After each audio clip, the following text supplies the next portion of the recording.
Hello guys, welcome to Super Harry. So in this video, we will see, what if the Goblin King personally arrested Dumbledore after Harry's age 10 inheritance test revealed 36 vault thefts. If you enjoy these kinds of stories, don't forget to show us some love by hitting the like button and subscribing to the channel. Your support means the world to us. Now, let's start the story. Chapter 1, The Inheritance Revelation. The small bedroom at number 4, Privet Drive hadn't changed much in the decade Harry Potter had occupied it. The spiders still claimed the cupboard beneath the stairs as their domain, though Harry no longer shared their quarters. Moonlight filtered through the window, casting strange shadows across the boy's face as he lay awake, counting down the minutes to midnight, to his 11th birthday. 3 minutes to go. Harry traced the lightning bolt scar on his forehead, wondering for the 1000th time how he'd gotten it. The car crash story his aunt and uncle had fed him for years rang hollow, like most of what they told him. 2 minutes. He imagined a small cake with candles, the kind Dudley took for granted every year. Perhaps next year would be different. Something had to change eventually. 1 minute.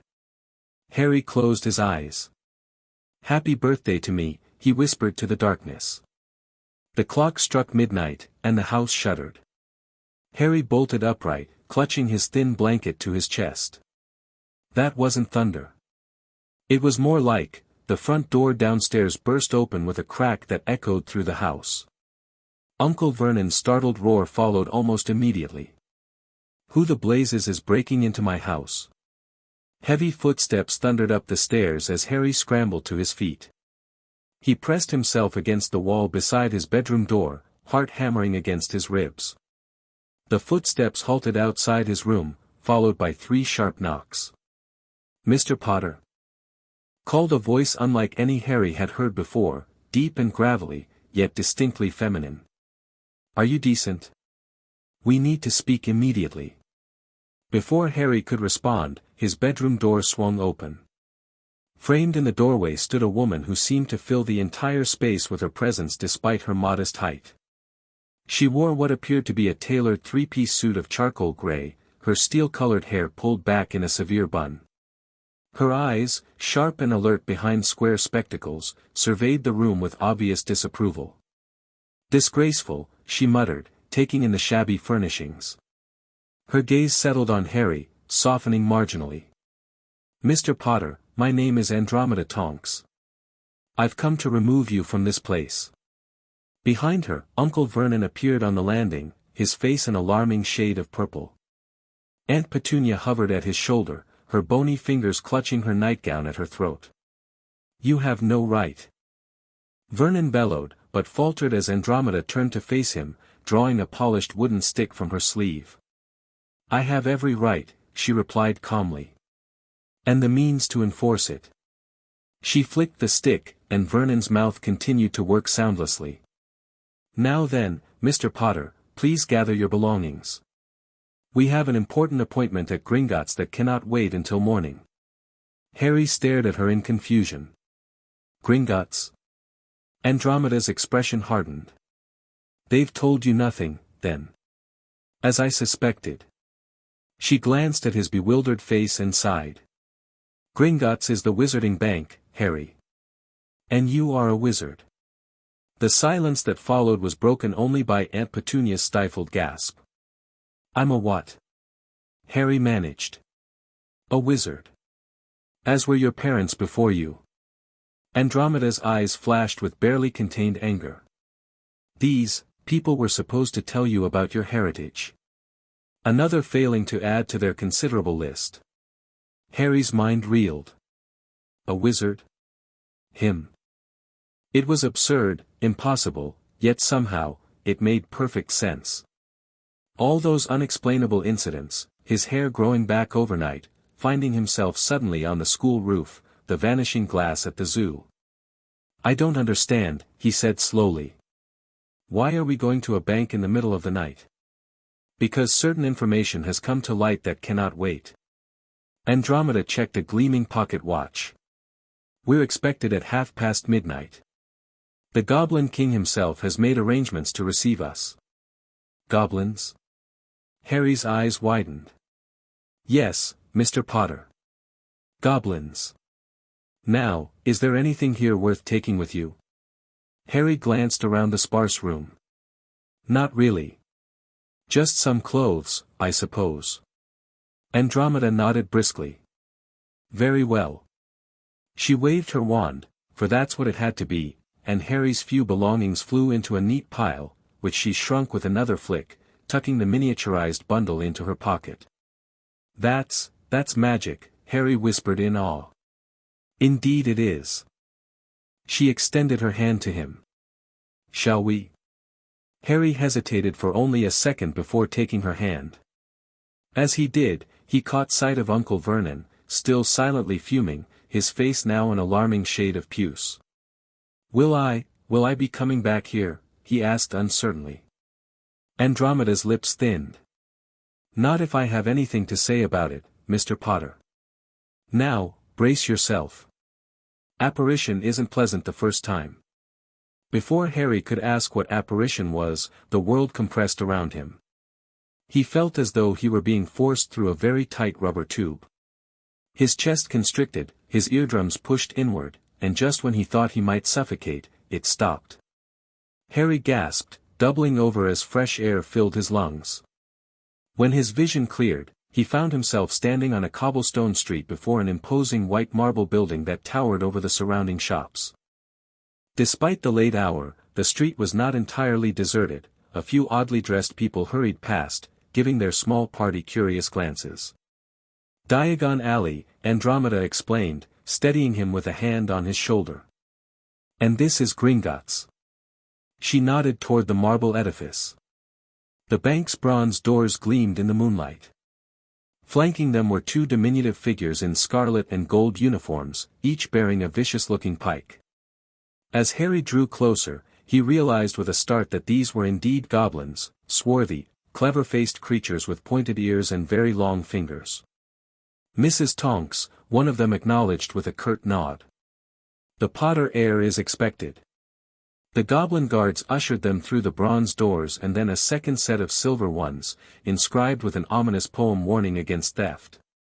The main hall beyond stretched into shadowy distances, illuminated by floating crystal chandeliers that cast pools of golden light upon the marble floor. Unlike the bustling bank Harry imagined during business hours, the vast chamber stood nearly empty now, their footsteps echoing hollowly as they approached the distant counter. A single goblin sat at the high desk, his quill scratching across a ledger. He didn't look up as they approached. Inheritance office, Andromeda stated firmly. We have an appointment with Director Ragnarok. The goblin's quill paused mid-stroke. He raised his head slowly, eyes widening fractionally as they settled on Harry. Of course, he said, setting aside his work. Follow me. They were led through a maze of corridors, descending deeper into the bank. The marble gradually gave way to rough-hewn stone, and torches replaced the chandeliers. Harry felt as though they were entering the heart of a mountain. Finally, they arrived at an imposing door of dark wood banded with iron. The goblin knocked 3 times, each rap echoing ominously. Enter, commanded a voice from within. The office beyond was not what Harry expected. Rather than the ostentatious display of wealth he might have imagined for the leader of a banking empire, the chamber was spartanly furnished with practical, well-crafted pieces. Maps and charts lined the walls, and a massive desk dominated the center, behind which sat the most impressive goblin Harry had yet seen. Director Ragnarok was taller than the other goblins, with steel-gray hair pulled back in warrior braids and a neatly trimmed beard. His eyes, black as obsidian, fixed on Harry with unsettling intensity. He wore formal attire that seemed a hybrid of banker's suit and battle armor, with visible daggers at his belt. Mr. Potter, he said, his voice like gravel. At last. He gestured to the chairs before his desk. Sit. We have much to discuss and little time for pleasantries. Harry perched nervously on the edge of the chair, feeling very small and confused. Sir, I don't understand what's happening. Mrs. Tonks said something about inheritance. Ragnarok's expression darkened. Indeed. Mrs. Tonks contacted us earlier this evening with concerns about your situation. Her inquiries led us to conduct a preliminary investigation, which revealed discrepancies significant enough to warrant immediate action. The Goblin King pulled a ceremonial dagger and a blank parchment from his desk drawer.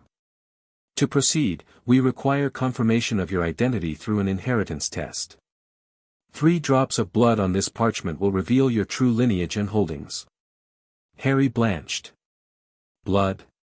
A mere prick of the finger, Andromeda assured him. It's standard procedure, Harry. Hesitantly, Harry extended his hand. Ragnarok took it with surprising gentleness, the goblin's leathery fingers cool against his skin. With expert precision, Ragnarok pricked Harry's index finger with the tip of the dagger. 3 drops of crimson blood fell onto the parchment, where they spread and transformed into flowing script. The goblin's eyes widened as he read, his expression growing grimmer with each line. Without a word, he passed the parchment to Andromeda, whose sharp intake of breath caused Harry to lean forward anxiously. What is it? What's wrong? Andromeda handed him the parchment with trembling hands. See for yourself, Harry. The elegant script began with his name and parentage: Harold James Potter, born July 31, 1980. Father, James Fremont Potter, deceased. Mother, Lily June Potter née Evans, deceased. Godfather, Sirius Orion Black, incarcerated. Godmother, Alice Eleanor Longbottom, incapacitated. Below this followed a detailed lineage chart showing his connections to various wizarding families: Potter, Peveril, Black, and astonishingly, Gryffindor. But what drew gasps from both Andromeda and Ragnarok was the next section: vaults and holdings. An extensive list followed, detailing dozens of vaults, properties, and investments. Beside many entries were notations of unauthorized withdrawals, property sales, and account transfers, all bearing the same name: Albus Percival Wulfric Brian Dumbledore. 36 vaults, Ragnarok growled, his voice barely controlled fury. 36 vaults systematically looted over the past decade. Heirlooms sold. Properties liquidated. Family artifacts borrowed and never returned.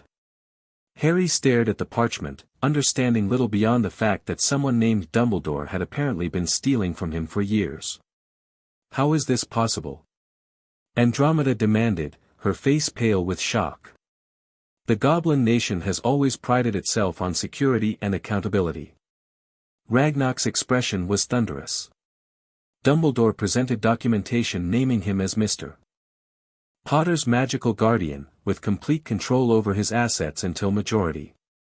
The documentation appeared legitimate, bearing the seal of the Wizengamot and Ministry of Magic. And no one questioned this arrangement. Andromeda's voice rose sharply. It was questioned, Ragnarok replied coldly. By me, personally. I was overruled. The human governments assured us the arrangement was legitimate and necessary for the boy's protection. His lips curled in disgust. Protection, indeed.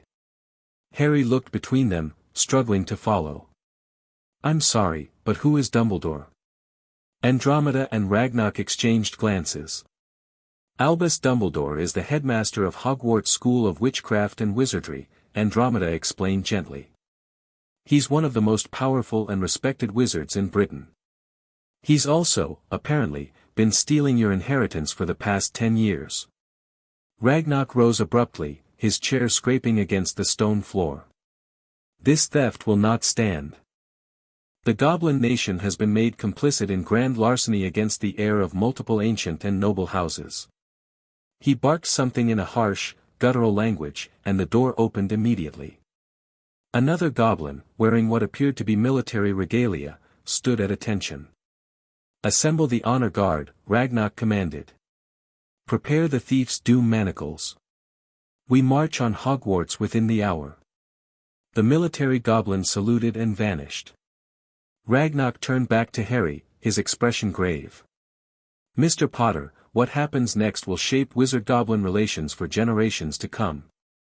As the wronged party, you have the right to accompany us as we seek justice. Harry swallowed hard. You're going to arrest Dumbledore? I am going to arrest Dumbledore, Ragnarok corrected. The first time in 7 centuries that a Goblin King has personally led an arrest party into wizard territory. The Treaty of 1752 permits this action only in cases of extraordinary theft from our institution. His black eyes gleamed. This qualifies. Andromeda placed a hand on Harry's shoulder.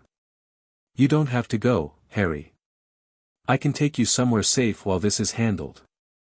Harry considered this for a moment, then shook his head. No. I want to see. I need to understand. He turned to Ragnarok. I'll come with you. The Goblin King nodded approvingly. A worthy decision. The Potter line was always known for courage. He checked a complicated-looking timepiece. We have preparations to make. Mrs. Tonks, would you be so kind as to outfit Mr. Potter more appropriately for the occasion? His current attire is unsuitable. Andromeda nodded. Of course, Director. Come, Harry. They were escorted to another room where, to Harry's bewilderment, Andromeda transfigured his oversized hand-me-downs into formal wizarding robes of deep green with the Potter crest emblazoned on the breast. These are just temporary, she explained, adjusting the fit with her wand. But first impressions matter, especially tonight. Mrs. Tonks, Harry ventured hesitantly, how did you know to come for me tonight? Andromeda's hands stilled. My daughter Nymphadora is an Auror in training, that's something like a magical police officer. She overheard a conversation between her supervisor and Albus Dumbledore about preparations for your introduction to the wizarding world. Her lips thinned. Certain details troubled her, so she brought her concerns to me. I made inquiries, and discovered that the boy who lived was living with Muggle relatives who knew nothing of magic, with no knowledge of his heritage or birthright. Boy who lived? Harry repeated. Andromeda's expression softened. There's so much you don't know, Harry. Too much for tonight. But you should understand that you're famous in our world, famous for surviving an attack that killed your parents, famous for somehow defeating the darkest wizard of our time when you were just a baby. Harry's hand moved unconsciously to his scar. Is that how I got this? Yes, Andromeda confirmed quietly. When the killing curse rebounded from you onto its caster. Harry absorbed this in silence as Andromeda finished adjusting his robes. Famous? Him. It seemed as impossible as being a wizard had seemed just hours ago. A goblin entered the room with a shallow silver bowl filled with a clear potion. Director Ragnarok requests that the Potter heir take a dose of wit-sharpening potion and calming draught before we depart, the goblin explained. The night's events will be intense. Harry accepted the bowl cautiously and, at Andromeda's encouraging nod, drank the contents. The effect was immediate, his mind cleared, his nerves settled, and the overwhelming confusion of the past hour receded to manageable levels. Better? Andromeda asked. Much, Harry agreed. Thank you. They returned to find Ragnarok transformed. Gone was the banker, in his place stood a goblin warrior king in full battle regalia. Gleaming silver armor covered his chest and shoulders, etched with runes that seemed to pulse with inner light. A crimson cape flowed from his shoulders, and a circlet of gold and iron rested on his brow. Most impressive, however, was the sword at his hip, a magnificent blade with rubies the size of eggs embedded in its hilt. The sword of Ragnarok the First, he explained, noting Harry's wide-eyed stare. Not often worn in these peaceful times, but tonight calls for the full dignity of my office. Behind him stood 20 goblin warriors in matching armor, each bearing both a pike and a short sword. The honor guard is assembled, Ragnarok announced. We travel by portal stone, one of the few magical methods that can breach Hogwarts defenses, thanks to the ancient treaties. From a velvet pouch, he withdrew a flat disc of obsidian inscribed with silver runes. At his command, the goblins formed a circle around Harry and Andromeda, each placing one hand on the shoulder of the goblin in front. Touch the stone, Mr. Potter, Ragnarok instructed, holding out the disc. Harry placed his finger on the cool surface of the obsidian. The world dissolved into a whirlwind of color and sound, far less uncomfortable than apparition had been. When reality solidified again, they stood in a vast entrance hall of a castle, moonlight streaming through towering windows to illuminate stone floors and moving staircases. "Hogwarts," Andromeda murmured. "The castle recognizes you as an heir, Harry. The wards accepted our arrival." Indeed, the castle seemed to hum around them, a welcoming vibration that Harry felt in his bones. This place knew him, somehow. "The headmaster's office lies this way," Ragnarok declared, leading the procession across the entrance hall and up the grand staircase. The goblin warriors moved with disciplined precision, their metal-shod boots eerily silent on the stone steps. They encountered no one in the corridors, though several portraits gasped and whispered as they passed. Finally, they reached a stone gargoyle guarding a spiral staircase. Ragnarok approached the gargoyle and spoke in that harsh goblin language again. The statue sprang aside immediately, revealing the moving staircase beyond. "The castle honors older authorities than the current headmaster," Ragnarok explained grimly. "Particularly when that headmaster has violated his sacred trust." They ascended to find a door already opening, as if in anticipation of their arrival. Beyond it lay a circular office filled with strange silver instruments, shelves of books, and dozens of portraits of elderly witches and wizards who were now wide awake and watching with undisguised interest. Behind an enormous claw-footed desk sat an ancient wizard with flowing silver hair and beard, half-moon spectacles perched on a crooked nose. His robes were midnight blue with silver stars that actually twinkled in the candlelight. Despite the late hour, he appeared perfectly composed, as though he'd been expecting visitors. "Director Ragnarok," Albus Dumbledore greeted pleasantly, rising to his feet. "This is an unexpected honor. And Mrs. Tonks as well, how delightful." His bright blue eyes shifted to Harry, widening slightly. "And young Harry Potter. My boy, I had intended a somewhat gentler introduction to our world, but," "Silence," Ragnarok commanded, his voice ringing with authority. "You are not conducting this meeting, Dumbledore." "I am." The headmaster's eyebrows rose, but he inclined his head respectfully. "Of course, Director.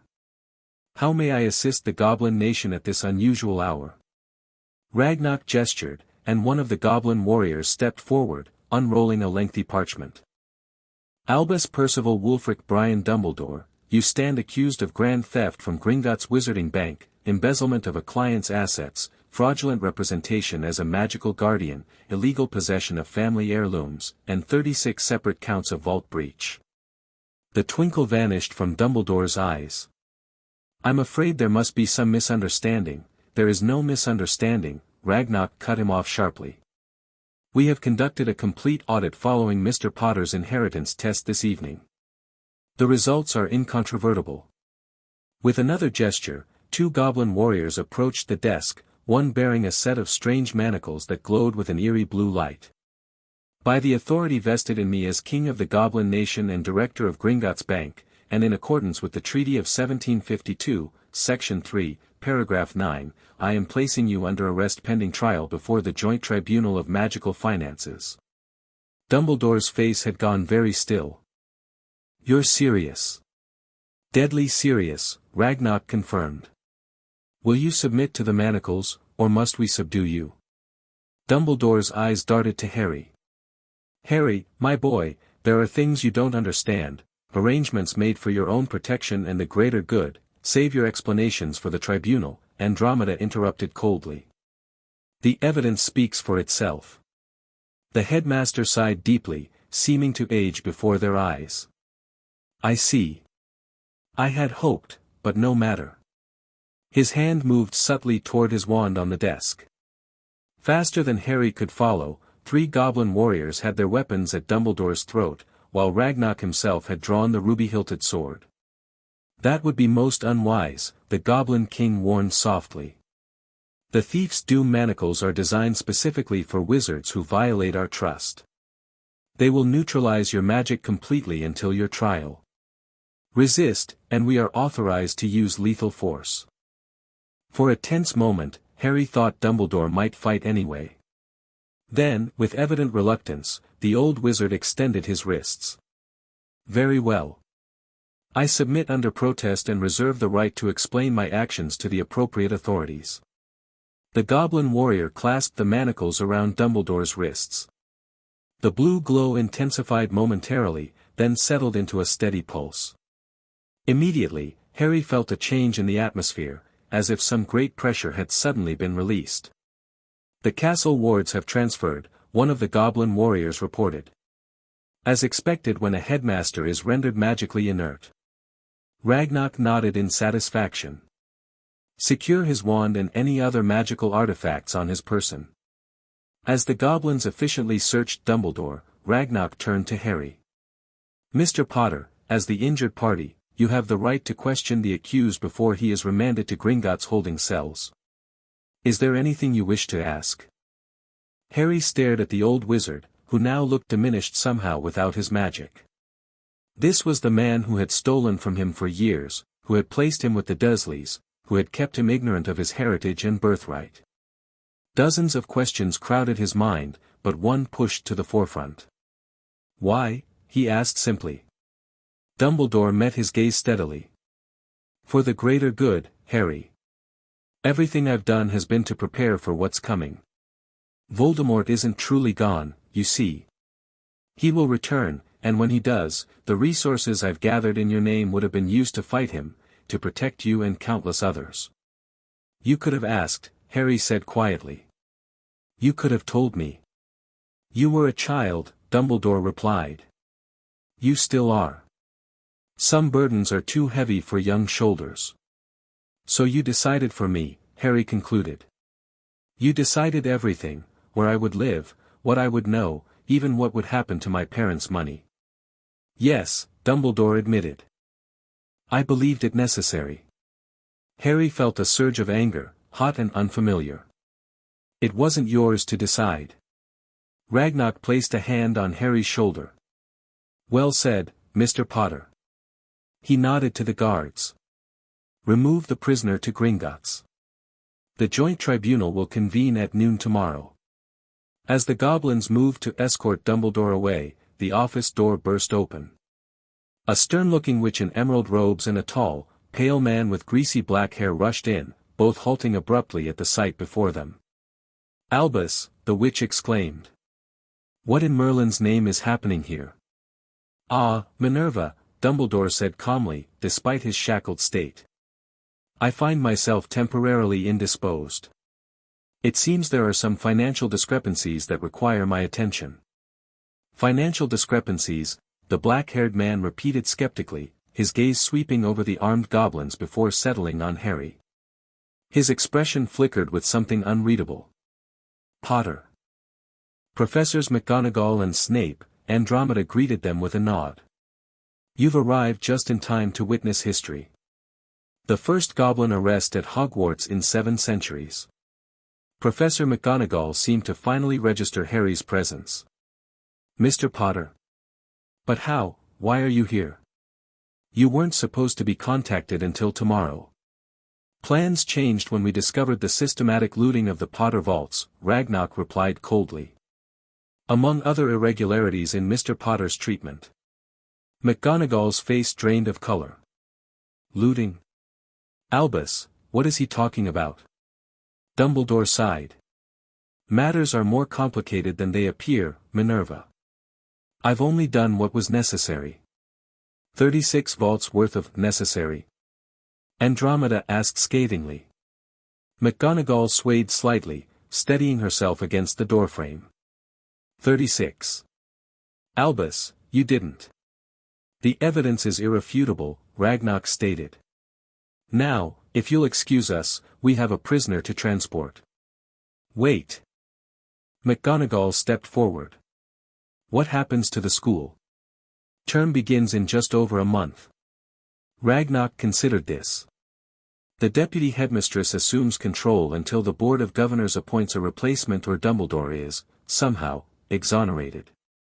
His tone suggested he considered the latter unlikely in the extreme. And Mr. Potter?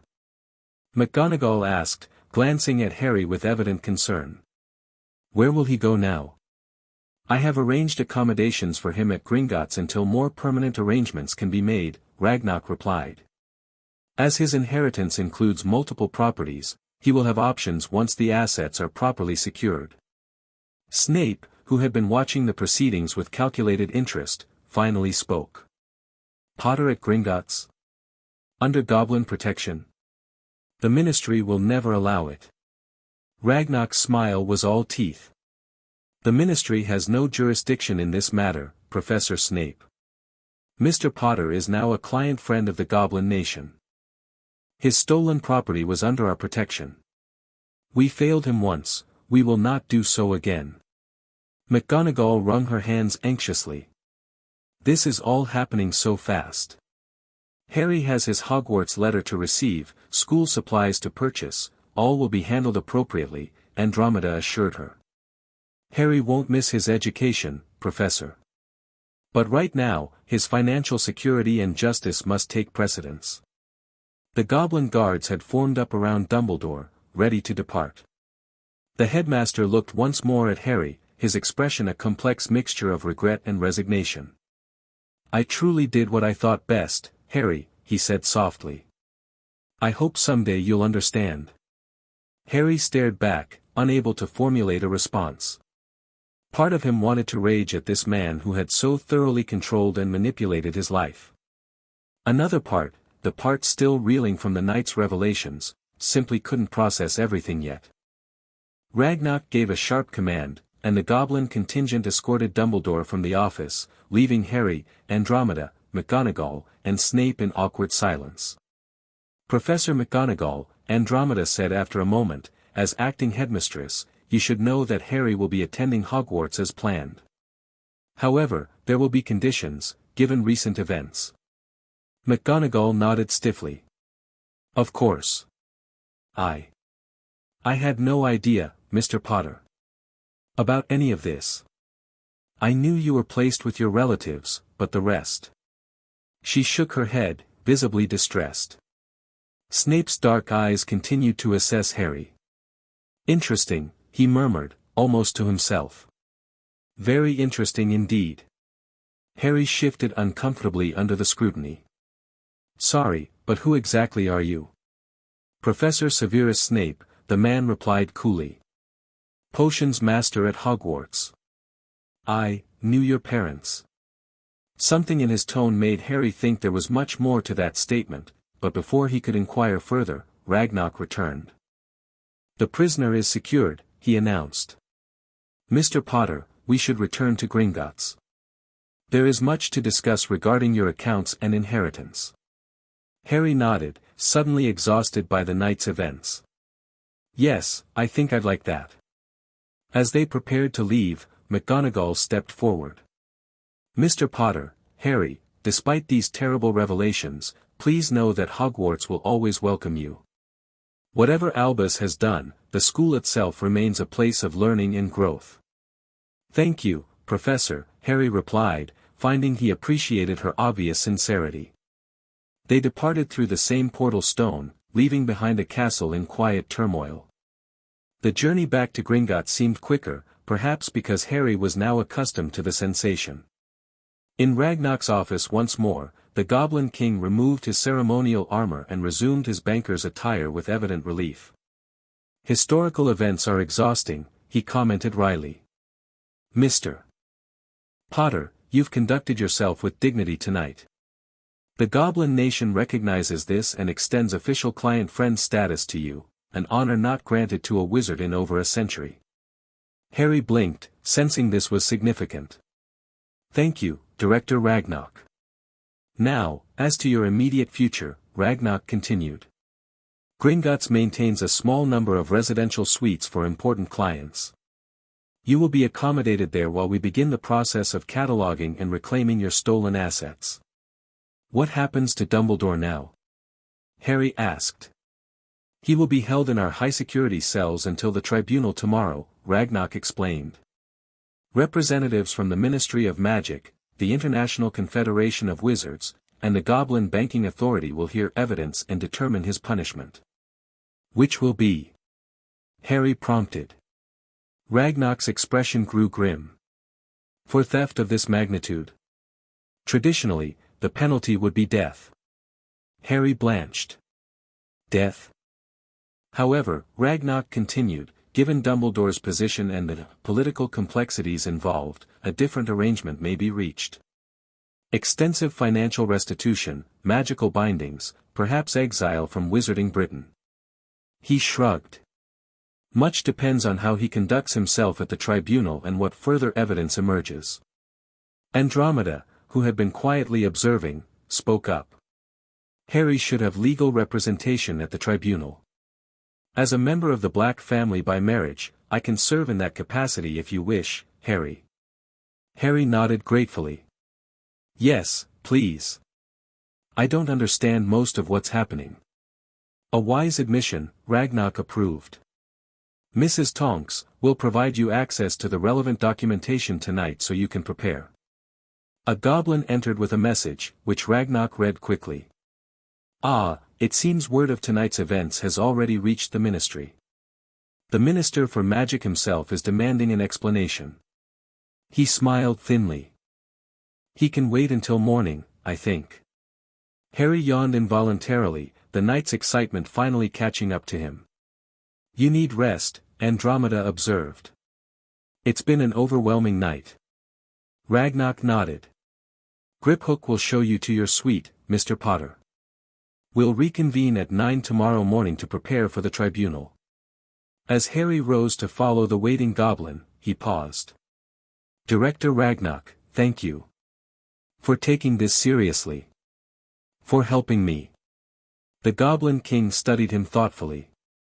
Mr. Potter, what happened tonight was not merely about you, though you were grievously wronged. It was about upholding the principles upon which Gringotts was founded. No one, not even Albus Dumbledore, is above those principles. Harry nodded, understanding. Still. Thank you. The suite to which Griphook led him was luxurious beyond anything Harry had experienced, a spacious apartment with a bedroom, sitting room, and private bath, all appointed in rich woods and goblin-crafted metals. After a quick meal delivered by what appeared to be a goblin version of room service, Harry finally collapsed into the enormous four-poster bed. His mind whirled with the day's revelations. In the span of a few hours, he had discovered he was a wizard, famous, wealthy, and the victim of a decade-long theft by one of the most respected figures in the magical world. It seemed impossible that this morning he'd been sleeping in a cupboard at Privet Drive, counting down to a birthday no one would celebrate. As sleep finally claimed him, Harry's last thoughts were not of Dumbledore or the impending tribunal, but of his parents. What would they think of all this? Would they be proud of how he'd handled himself tonight? For the first time, he felt connected to them, through his inheritance, through the Potter name he now understood held meaning in this new world. Tomorrow would bring the tribunal, and with it, more challenges. But tonight, Harry Potter slept more peacefully than he had in years, surrounded by the first true security he'd ever known. The tribunal chamber deep beneath Gringotts had not been used in generations, yet it showed no signs of neglect. Tiered seating surrounded a central floor where 3 massive chairs faced a single, smaller seat. Goblin craftsmanship ensured that the ancient wood and metal gleamed as though newly made, and enchanted torches cast unwavering light throughout the circular space. Harry, dressed in formal robes custom-fitted for him that morning, sat beside Andromeda in a section reserved for the wronged party. Despite the calming draft he'd been given, his heart hammered as the chamber filled with solemn-faced wizards, witches, and goblins. Who are all these people? He whispered to Andromeda. Ministry officials, representatives from the ICW, the press, though they're restricted to a memory viewing later rather than live reporting, and various interested parties, she explained quietly. This is the largest joint tribunal in living memory, Harry. On the opposite side of the chamber, a delegation of elderly witches and wizards sat in stoic silence. Several wore expressions of open disbelief or distress. The Hogwarts Board of Governors, Andromeda murmured, following his gaze. And beside them, the Wizengamot representatives. See the man with the lime green bowler hat. That's Cornelius Fudge, the Minister for Magic. Fudge looked distinctly uncomfortable, mopping his brow repeatedly with a handkerchief. Beside him sat a toad-faced woman in pink who surveyed the proceedings with evident distaste. A resonant gong sounded, and the chamber fell silent. From 3 separate doors entered the tribunal judges, a stern-looking goblin in formal robes, a tall, dark-skinned wizard with a single gold earring, and an elegant witch with silver-streaked dark hair. Director Bogrod of the Goblin Banking Authority, Andromeda whispered, indicating the goblin. Kingsley Shacklebolt representing the ministry, and Madame Marchbanks from the ICW. The 3 took their places in the massive chairs. Director Bogrod raised a ceremonial hammer and struck a crystal block before him. The sound resonated throughout the chamber with supernatural clarity. "This joint tribunal is now in session," he announced. "Bring in the accused." A door at floor level opened, and Albus Dumbledore was escorted in by 4 goblin guards. He still wore the glowing manacles, but otherwise had been allowed to dress in subdued formal robes of midnight blue. He walked with dignity to the small chair and sat, facing his judges with remarkable composure. "Albus Percival Wulfric Brian Dumbledore," Director Bogrod began, "you stand accused of 36 counts of vault theft, fraudulent guardianship, embezzlement of a minor's estate, illegal possession of family artifacts, and breach of fiduciary duty. How do you plead?" Dumbledore regarded him calmly. "I acknowledge the actions described, but contest the characterization of them as crimes. I request the opportunity to explain the necessity of my decisions." Murmurs swept through the chamber at this neither guilty nor innocent plea. Madame Marchbanks leaned forward. "You admit to accessing the Potter vaults and removing assets without proper authorization?" "I had authorization," Dumbledore replied. "As Harry's magical guardian, a position you claimed through fraudulent documentation," Kingsley Shacklebolt interrupted, his deep voice carrying effortlessly. "Our investigation has revealed that the guardianship papers bearing the Wisingamot seal were never actually ratified by vote as required by law." Dumbledore inclined his head slightly. "A procedural oversight I deemed necessary given the chaotic aftermath of Voldemort's fall." Gasps and flinches rippled through the audience at the casual use of the Dark Wizard's name. "An oversight that continued for 10 years?" Director Bogrod asked incredulously. "During which time you systematically emptied family vaults, sold heirlooms, and redirected investment income?" "To what end, Dumbledore?" For the first time, Dumbledore's composure faltered slightly. "The war against Voldemort depleted the Order of the Phoenix's resources severely. With his eventual return inevitable, I needed to rebuild those resources. The Potter fortune was the largest available to me, and as I was acting for the greater good, the greater good is not a recognized legal defense for theft," Madame Marchbanks cut in sharply. "Particularly when the victim is an orphan child placed in your care." Harry watched in fascination as the 3 judges systematically dismantled Dumbledore's explanations. Evidence was presented: financial records, falsified documents, witness statements from Goblin account managers who had raised concerns only to be silenced by wizard authorities.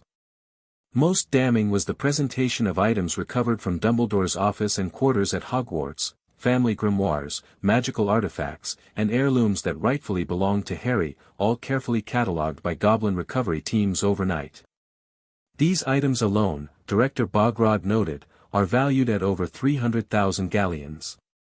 Many are irreplaceable family treasures that should have passed to Mr. Potter upon his parents' deaths.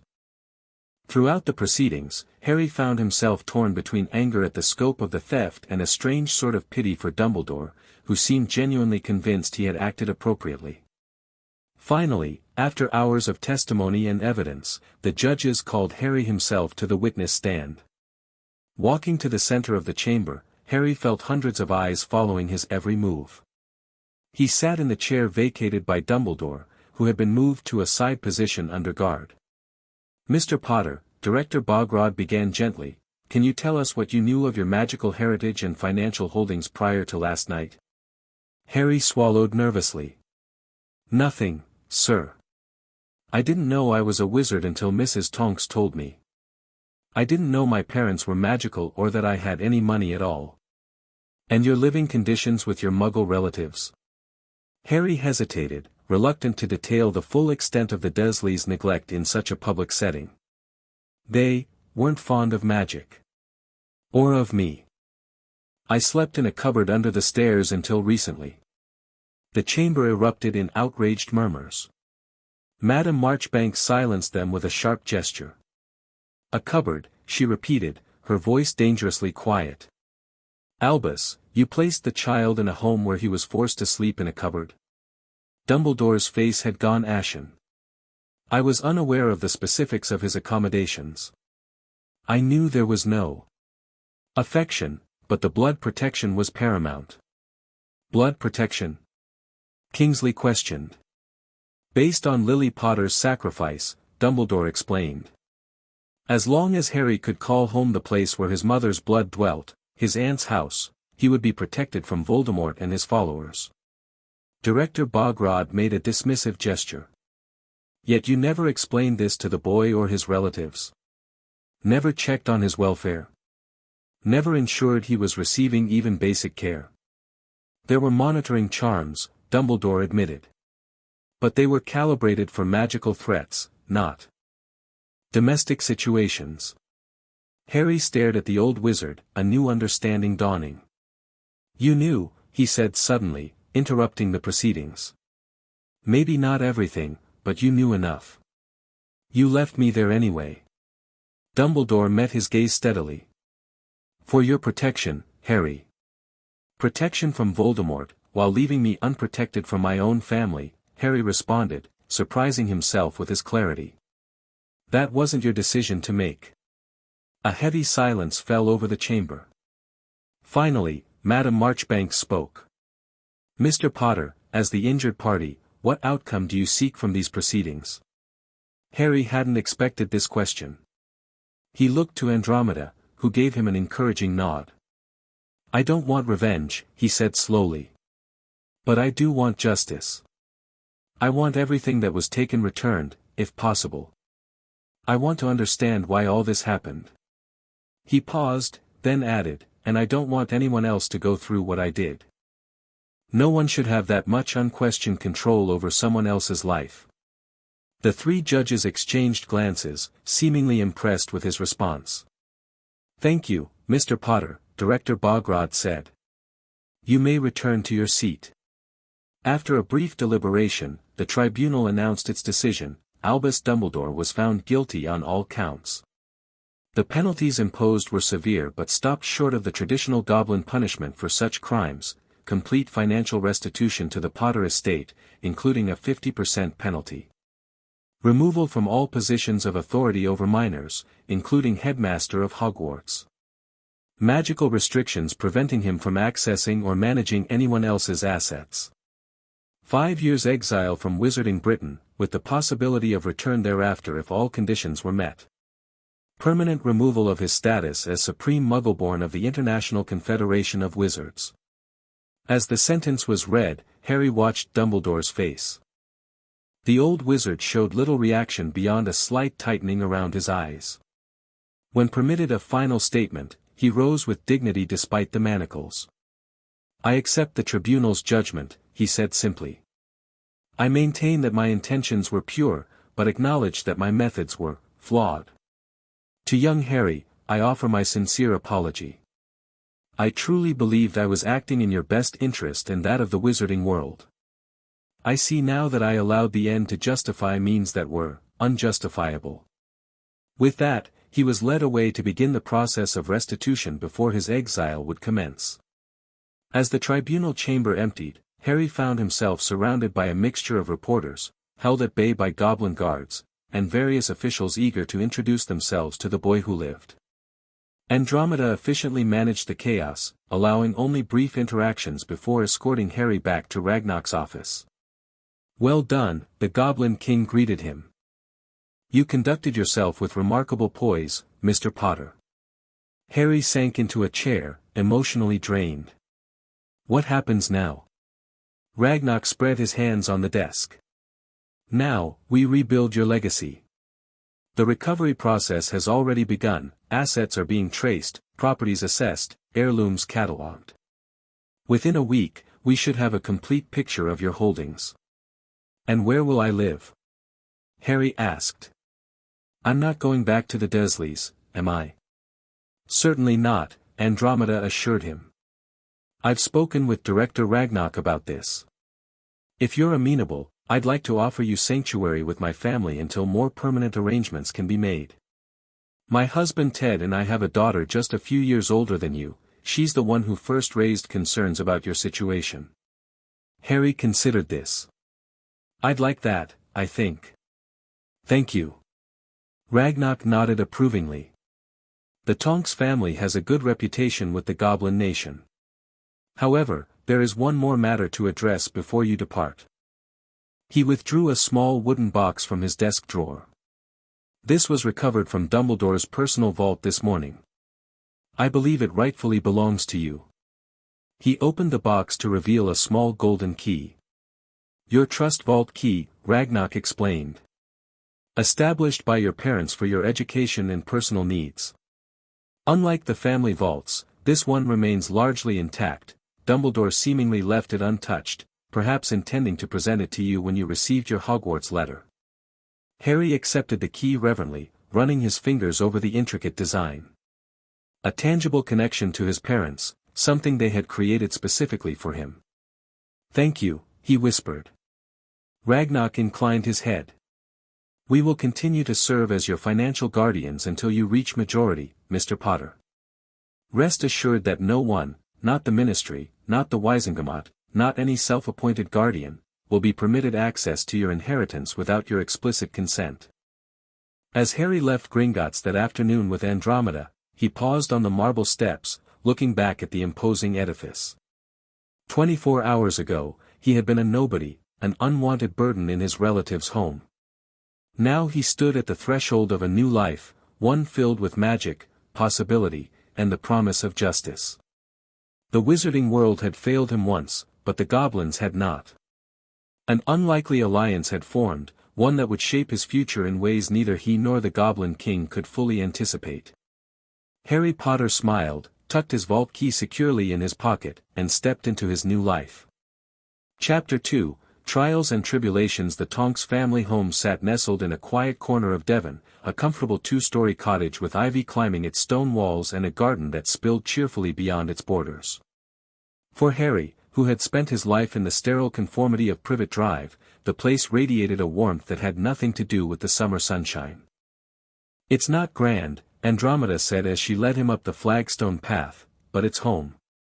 Harry hefted his new trunk, purchased that morning in Diagon Alley and filled with a basic wardrobe that actually fit him. It's brilliant, he said honestly. The door flew open before they reached it. A young woman with shocking pink hair bounded down the steps, nearly tripping over a garden gnome in her haste. Watch her, she exclaimed, beaming at Harry. You must be Harry Potter. I'm Tonks. Just Tonks? Harry asked, shaking her outstretched hand. Her hair shifted suddenly to a violent purple. Unless you fancy getting hexed, yeah. Just Tonks. Harry gaped at her changing hair. How did you, Metamorphmagus, she explained proudly. Born with it. Dead useful for aura training, let me tell you. Andromeda sighed fondly. Harry, this is my daughter, Nymphadora. Mom. The young woman's hair flashed red. What did I just say? I gave you that name, and I shall use it, Andromeda replied primly. Now, help Harry with his trunk while I find your father. As they made their way inside, Tonks leaned conspiratorially toward Harry. So, you really got Dumbledore arrested by goblins? Wicked. The Auror office is in absolute chaos, half of them think it's the end of the wizarding world, and the other half are secretly impressed. I didn't exactly get him arrested, Harry corrected, feeling uncomfortable. It just sort of happened. Tonks laughed, her hair shifting to a friendly turquoise. Things just happening around you might be a theme, Harry Potter. Better get used to it. The interior of the cottage matched its exterior, comfortably cluttered, with mismatched furniture that somehow worked together and magical photographs covering nearly every surface. Unlike the rigid perfection of Aunt Petunia's decor, this home felt lived in and loved. "Ted! We're home!" Andromeda called. A round-faced man with straw-colored hair emerged from what appeared to be a study, ink stains on his fingers and reading glasses perched haphazardly on his nose.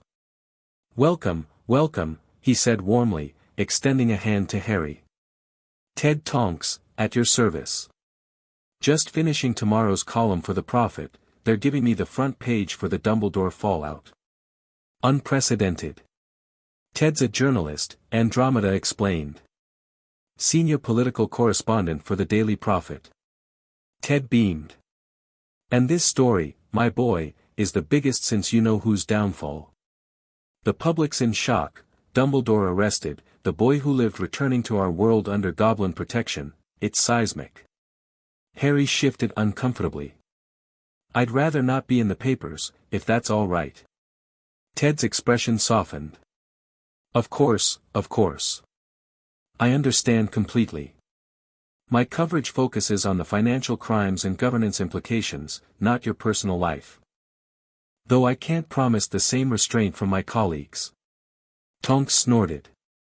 "Dad's being modest. He's the only reporter who didn't get banned from the Tribunal memory viewing for trying to sensationalize. Professional integrity," Ted said with a wink. "Now, you must be famished. Andromeda, is lunch ready?" Andromeda glanced at her watch. "Nearly. Harry, why don't you get settled in your room first? Nymphadora will show you the way." "Mom." Tonks protested, but led Harry upstairs nonetheless. The guest room was small but comfortable, with a window overlooking the garden and walls painted a peaceful blue. A single bed with a patchwork quilt, a desk, and a wardrobe completed the furnishings. "It's not much," Tonks said, setting down his trunk. "But it's yours for as long as you need it." "It's perfect," Harry replied, meaning it. "Thank you for letting me stay."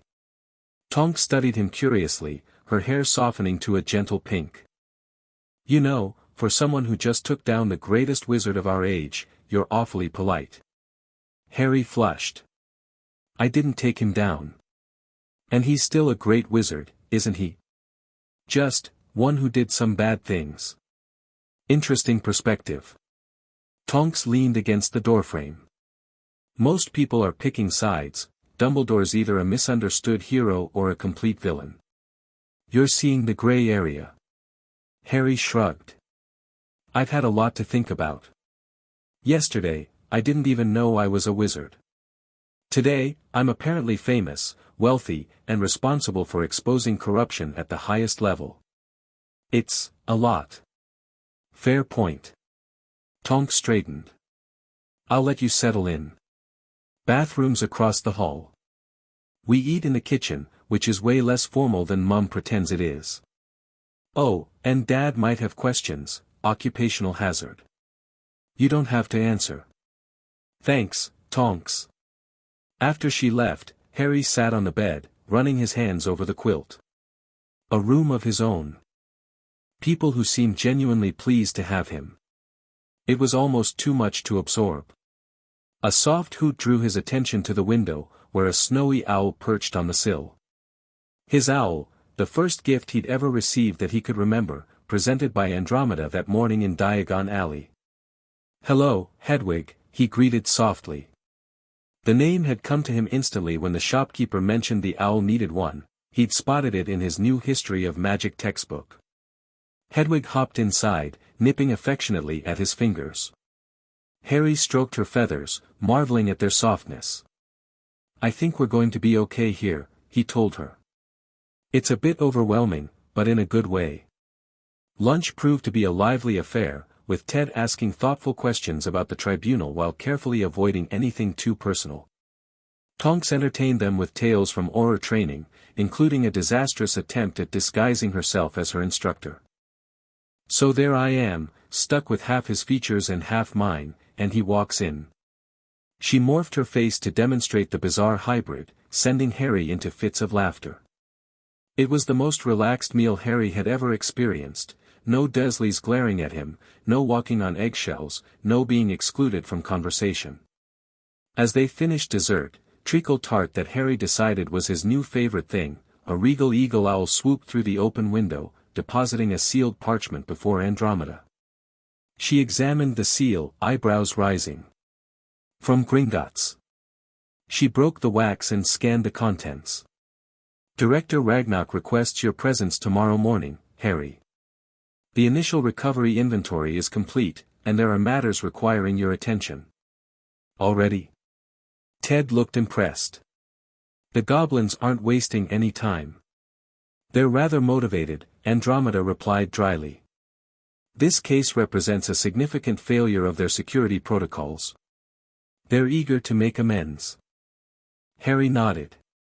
What time should we go? 9 o'clock. I'll accompany you, of course. Andromeda folded the letter. We should also visit Ollivanders. You'll need a wand before Hogwarts. A wand, Harry repeated, the reality of being a wizard still strange and wonderful. I can't wait. Gringotts the next morning was a different experience from Harry's nocturnal visits. The marble hall bustled with wizards and witches conducting business, many of whom paused to stare as he passed. The whispers followed him like ripples in a pond. Harry Potter, the one who got Dumbledore, Goblin protection. Ragnarok received them in a different office than before, larger, more formal, clearly intended for significant client meetings. The Goblin King looked considerably more rested than during their previous encounters. Mr. Potter, Mrs. Tonks. He nodded respectfully. Thank you for coming promptly. Director, Harry replied, attempting to mimic Andromeda's formal tone. Has there been progress with my, accounts? Substantial progress. Ragnarok gestured to the massive ledger on his desk. Our recovery teams have worked through the night. Over 60% of your financial assets have been reclaimed, along with approximately 40% of physical properties and heirlooms. That seems fast, Harry observed. Ragnarok's lips twitched in what might have been a smile. The Goblin Nation moves quickly when its honor is at stake. Additionally, with Dumbledore's conviction, many who received Potter assets from him have suddenly become eager to return them. He opened the ledger, revealing page after page of meticulous entries. Your current holdings include 12 properties across Britain and Europe, investment stakes in 78 wizarding businesses, 3 seats on the Wizengamot, and liquid assets totaling approximately 17 million galleons. Harry nearly choked. 17 million. Once all recovery is complete, we estimate the total will exceed 25 million. Ragnarok stated this as casually as one might discuss the weather. The Potter fortune was substantial before your parents' deaths. The Black fortune, to which you are heir presumptive through your grandmother Doria Black, is separate and similarly extensive. Harry glanced at Andromeda, who looked unsurprised but impressed. That's... I don't even know what to do with that information. Which is precisely why we're here today, Ragnarok continued. While you remain a minor, the Goblin Nation will serve as your financial guardians. However, certain decisions require your input. He pushed a folder across the desk. These are the properties currently accessible. We suggest you visit your ancestral home first, Potter Manor in Wales. It has been sealed since your grandparents' deaths, but as the last Potter, you can reactivate the wards. Harry opened the folder, finding photographs and descriptions of houses ranging from modest cottages to what appeared to be small castles. These are all mine. Indeed. The Potter family dates back 12 centuries in wizarding Britain. They accumulated substantial holdings. I'd like to see the manor, Harry decided. If that's possible. Entirely possible, Ragnarok assured him. I've assigned Senior Account Manager Barchoke to accompany you. He'll facilitate the ward transfer and provide any necessary guidance. On cue, an older goblin entered, distinguished from his colleagues by the silver embroidery on his vest. Barchoke has managed the Potter accounts for 3 generations, Ragnarok explained. He was instrumental in identifying the discrepancies that led to our investigation. The older goblin bowed slightly. Mr. Potter. It is an honor to finally meet you. I served your grandfather Fleamont and your father James. I look forward to continuing that service. Harry felt strangely moved by this connection to his family history. Thank you for helping uncover what happened. It was my duty, Barchoke replied solemnly. One I failed to fulfill adequately during the years of Dumbledore's interference. Today begins the restoration of my honor. There's one more matter before you depart, Ragnarok interjected. As you are now formally under Goblin financial guardianship, we can provide protection from certain, undesirable magical interferences. He withdrew a small silver box from his desk drawer. This contains a goblin-crafted amulet that will shield your mind from external magical influence, including memory charms, compulsion spells, and rudimentary legilimency. Harry accepted the box, opening it to reveal a simple silver pendant engraved with runes. People can do those things. Mess with my mind. Unfortunately, yes, Andromeda confirmed grimly. And given recent revelations, such protection seems prudent. Harry slipped the chain over his head, tucking the pendant beneath his shirt. Thank you, Director Ragnarok. Your safety and autonomy are our priorities, Mr. Potter. Ragnarok rose, signaling the meeting's end. Barchoke will handle the rest. We will reconvene in 1 week to review the next stage of recovery operations. The journey to Potter Manor required a special goblin portkey, a mode of transportation Harry quickly decided was only marginally better than apparition. They arrived on a hilltop overlooking a verdant valley in rural Wales, the summer breeze carrying the scent of heather and salt from the distant sea. The property encompasses approximately 4,000 acres, Barchoke informed him as they followed a winding path through ancient oaks. Including the manor house, stables, several cottages for staff, orchards, and a private Quidditch pitch. Quidditch? Harry questioned. Wizarding sport, Andromeda explained. Played on broomsticks. Your father was apparently quite talented. They crested a small rise, and Harry stopped short, breath catching in his throat. Below them stood Potter Manor, not the imposing castle he'd half expected, but a sprawling country house of golden stone and ivy, with mullioned windows that caught the morning sun like diamonds.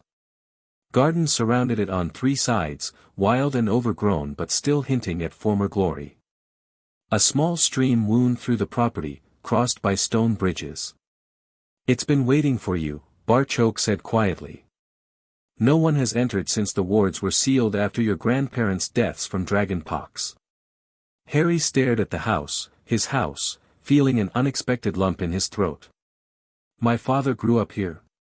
James Potter spent his childhood here, yes, Barchoke confirmed. As did generations of Potters before him. The main structure dates to the 15th century, though it has been expanded and modernized many times since. They approached the massive oak doors, which bore the Potter crest, a shield featuring a stag and phoenix. Barchoke gestured for Harry to place his hand on the crest. As the last Potter by blood, you must reactivate the family wards. They will recognize you. Hesitantly, Harry pressed his palm against the cool metal. For a moment, nothing happened. Then warmth spread through his hand, up his arm, and throughout his body. The crest glowed golden, and the doors swung silently inward. Welcome home, Mr. Potter, Barchoke said simply. The entrance hall took Harry's breath away, a soaring 2-story space with a grand staircase, portraits lining the walls, and a massive chandelier that blazed to life as they entered. Unlike Hogwarts' medieval grandeur, this was a family home, designed for comfortable elegance rather than intimidation. Hello. Harry called experimentally, his voice echoing. Multiple pops answered him as half a dozen house elves appeared, dressed in neat uniforms bearing the Potter crest. The eldest stepped forward, ears quivering with emotion. Master Harry has come home at last, the elf exclaimed, bowing low. Pity is head elf of Potter Manor. We has been waiting and maintaining, yes we has. Harry stared in astonishment. You've been here all this time. Since my grandparents died? Potter Elves is bound to the land and the family magic, not just to individual wizards, Pitty explained proudly. When the manor was sealed, we continued our duties in stasis.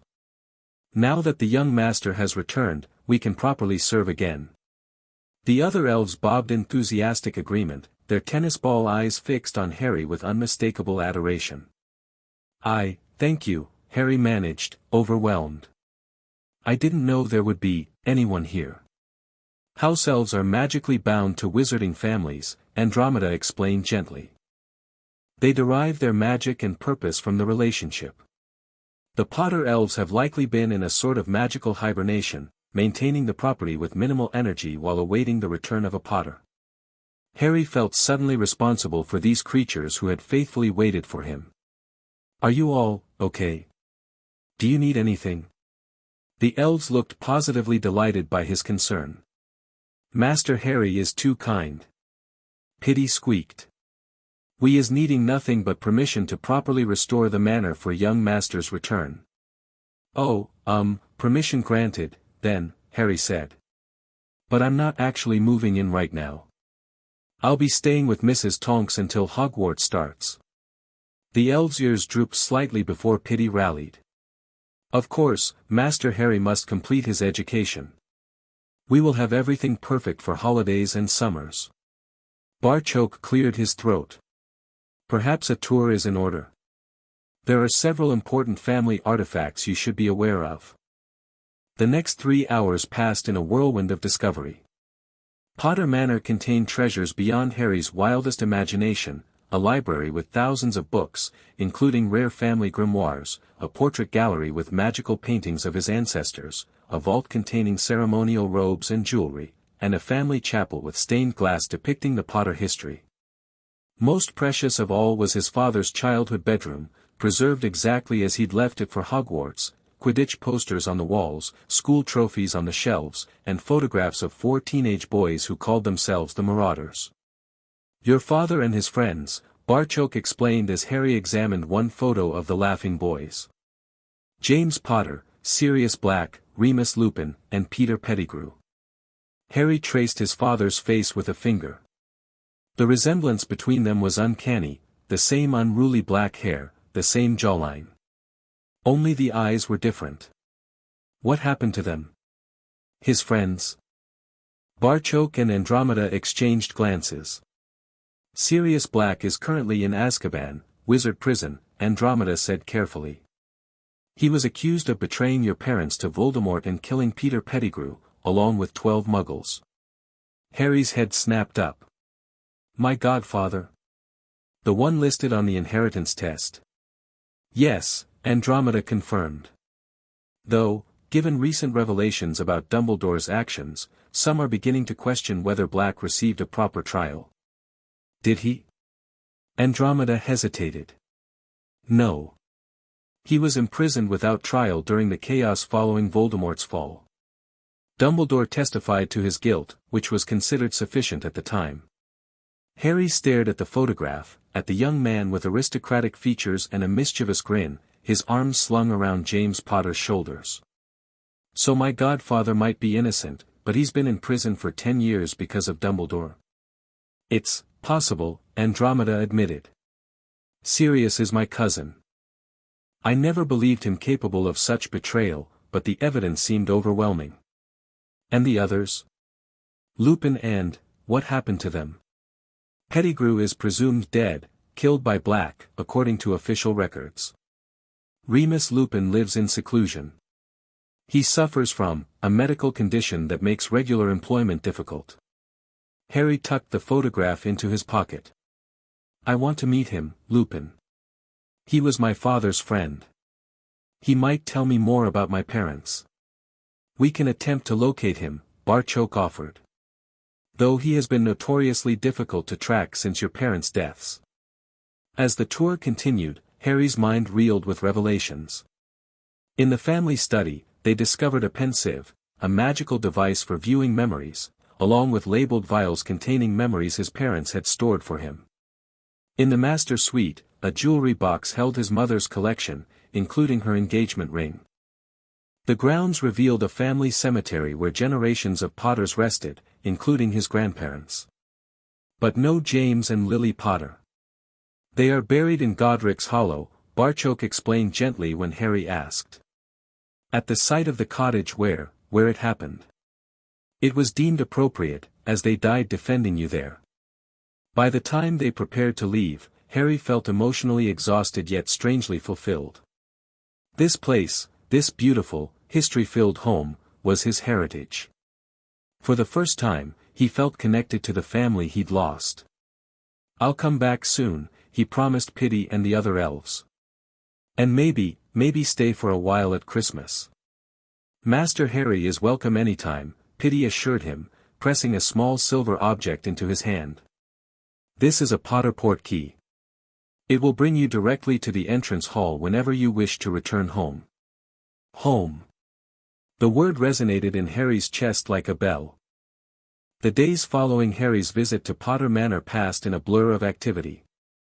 With Andromeda's guidance, he visited Ollivanders for his wand, Holly and Phoenix Feather, 11 inches, which the wandmaker described as curious due to its connection to Voldemort's wand. They purchased his school supplies, including a cauldron, telescope, and the remainder of his textbooks. Through it all, Harry found himself the subject of intense public fascination. Wherever he went in the wizarding world, people stared, pointed, and whispered. Some approached to shake his hand or thank him, though whether for defeating Voldemort or exposing Dumbledore, he wasn't always clear. The press was relentless. Despite Ted's best efforts to shield him, photographers lurked outside shops, and reporters shouted questions about Dumbledore, the goblins, and his plans for Hogwarts. The Daily Prophet ran daily articles analyzing the Dumbledore scandal, while Witch Weekly featured speculative pieces about the boy who lives new life. Even at the Tonks' home, owls arrived hourly bearing letters from strangers, some supportive, others accusatory, and a disturbing number from families offering their daughters in marriage alliances. Marriage contracts. Harry sputtered over breakfast, reading one such letter. "I'm not even 11 yet." Ted chuckled, sorting through the morning's post. "Welcome to pureblood politics, Harry. With Dumbledore's fall, the power structure is shifting. Every family with aspirations wants to align themselves with the Potter name. It's revolting," Andromeda declared, vanishing a particularly flowery letter with a flick of her wand. "You'll do no such thing, of course." Harry shuddered. "Definitely not. Smart lad." Ted set aside the legitimate mail in a neat stack. "Oh, this one's interesting, from Augusta Longbottom." "Isn't Alice Longbottom Harry's godmother?" Andromeda perked up. "Yes, though she's been in St. Mungo's since shortly after Lily and James died. Tortured to insanity by my sister Bellatrix and her husband." Her expression darkened. "Not all black family connections are ones I'm proud of." Harry accepted the letter, breaking the formal wax seal. "She wants me to meet her grandson, Neville. Apparently, he's starting Hogwarts this year too." "Augusta Longbottom is a formidable woman," Andromeda remarked. "Wisingamot member, respected matriarch. Her support could be valuable in the current climate." Harry read further. "She says she was friends with my grandmother, and that our families were traditionally allied before everything happened." Ted nodded thoughtfully. The Potters and Longbottoms stood together politically for generations. Old alliances like that matter in wizarding society. "Should I meet them, then?" Harry asked. "I think it would be appropriate," Andromeda agreed. "Augusta is strict but fair, and from what I've heard, young Neville is a kind boy. It might be good for you to know someone your own age before Hogwarts begins." The meeting was arranged for the following day at Longbottom Manor, another ancestral home, though more formal and less immediately welcoming than Potter Manor had been. Augusta Longbottom proved every bit as formidable as Andromeda had described, a tall, austere woman with sharp eyes and a stuffed vulture on her hat. "Mr. Potter," she greeted him in the Manor's formal receiving room. "You have your father's look about you, but your mother's eyes. Interesting combination." Thank you for inviting me, Madam Longbottom, Harry replied, using the formal address Andromeda had coached him on. Augusta nodded approvingly at his manners. Your godmother would be pleased to see you, were she able to recognize you. Alice doted on you as a baby, you know. Nearly as much as your own mother. She gestured to a timid-looking boy standing slightly behind her. My grandson, Neville.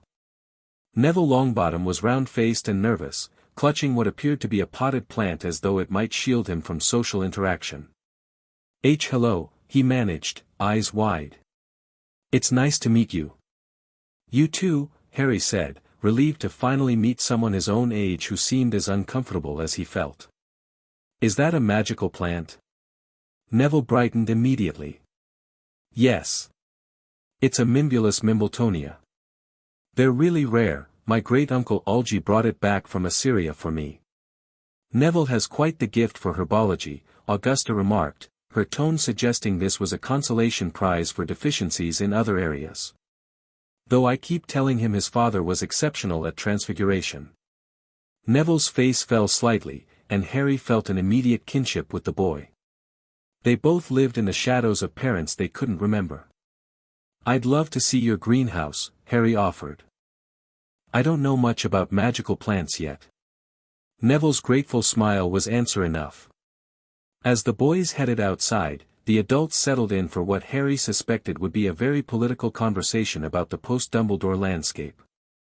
The Longbottom greenhouses were impressive, four glass structures of varying climates, each filled with plants more fascinating and occasionally terrifying than the last. Neville transformed as he showed Harry around, his stammer disappearing as he confidently explained the properties and care of each specimen. This one can cure boils, he said, indicating a purple flower. And this one's sap is used in forgetfulness potions. Oh, and don't touch that, it squirts stink sap when it feels threatened. This is brilliant, Harry said sincerely. You really know your stuff. Neville blushed. It's the only thing I'm good at. Gran's always disappointed I'm not more like my dad. He was an Auror, really brave and powerful. What happened to your parents? Harry asked gently. Mrs. Tonks mentioned they were in hospital, but... Neville stared at a trembling fern. Death Eaters, you know whose followers, tortured them with the Cruciatus curse after he fell. They were looking for information about what happened to their master. He swallowed hard. They're alive, but their minds are gone. They don't recognize me when we visit. Harry felt a surge of empathy. I'm sorry, Neville. That's awful. At least you got to be famous for what happened to your parents, Neville said without bitterness. Everyone expects great things from you. Everyone expects me to be a near squib. Squib? Someone born to magical parents but without magic themselves. Neville poked at the soil of a nearby plant. My family thought I might be one for years. My great-uncle Algy kept trying to scare some magic out of me, dropped me off Blackpool Pier once, I nearly drowned. Then when I was 8, he hung me out of an upstairs window by my ankles, and my great-auntie Enid offered him a meringue, and he accidentally let go. But I bounced all the way down the garden and into the road. They were all really pleased. Gran cried, she was so happy. Harry stared at him, horrified. They dropped you out a window to see if you had magic. That's terrible. Neville looked surprised at Harry's reaction. It worked out all right. I did bounce. Still. Harry shook his head in disbelief. And for what it's worth, I don't want to be famous. I'd rather have my parents back. Neville nodded solemnly. Me too. After a moment, he added hesitantly, is it true what they're saying? About Dumbledore stealing from you? Yeah, Harry confirmed. Lots of vaults, family heirlooms, that sort of thing. The goblins are helping get it all back. Gran's on the Wizengamot. She says it's causing a huge political mess. Neville lowered his voice. Some families are saying Dumbledore was right to control your assets because you're too young and important to manage them yourself. Others are demanding a complete audit of Hogwarts finances and the Order of the Phoenix funding. Order of the Phoenix. Dumbledore's secret group that fought you-know-who during the war, Neville explained. My parents were members. So were yours. Harry filed this information away. What do you think about it all? About Dumbledore, I mean. Neville considered this carefully. I think sometimes adults do bad things thinking they're protecting us. But that doesn't make the bad things okay. He glanced at Harry. Gran says your parents named godparents for a reason, to look after you if something happened to them. Dumbledore shouldn't have ignored their wishes. Thanks, Harry said, genuinely touched by Neville's straightforward assessment. I think we're going to be friends, Neville. The other boy's face lit up. Really? I've never had many friends. Me neither, Harry admitted. Maybe we can sit together on the Hogwarts Express. I'd like that, Neville said with a shy smile. Which house do you think you'll be in? I'll probably be Hufflepuff, though Gran wants Gryffindor like my dad. Houses? You don't know about the houses? Neville looked surprised. Hogwarts has 4 houses, Gryffindor, Hufflepuff, Ravenclaw, and Slytherin. You get sorted into one when you arrive. They're like your family at school. Harry made a mental note to read more about this in Hogwarts, a history, which Andromeda had purchased for him. I'm not sure. What's the difference between them? As Neville explained the house system, Harry felt a growing excitement about Hogwarts. Despite Dumbledore's absence, the school itself sounded wonderful, a place where he might finally belong. When they returned to the manor, they found Augusta and Andromeda deep in conversation about the upcoming Wizengamot session. The traditionalists are rallying behind Lucius Malfoy, Augusta was saying. They see Dumbledore's fall as an opportunity to push their agenda. Without his liberal bloc, the balance of power shifts significantly. And the Potter and Black seats? Andromeda inquired. Unclaimed until Mr. Potter reaches majority, unless he designates a proxy. Augusta's gaze shifted to Harry.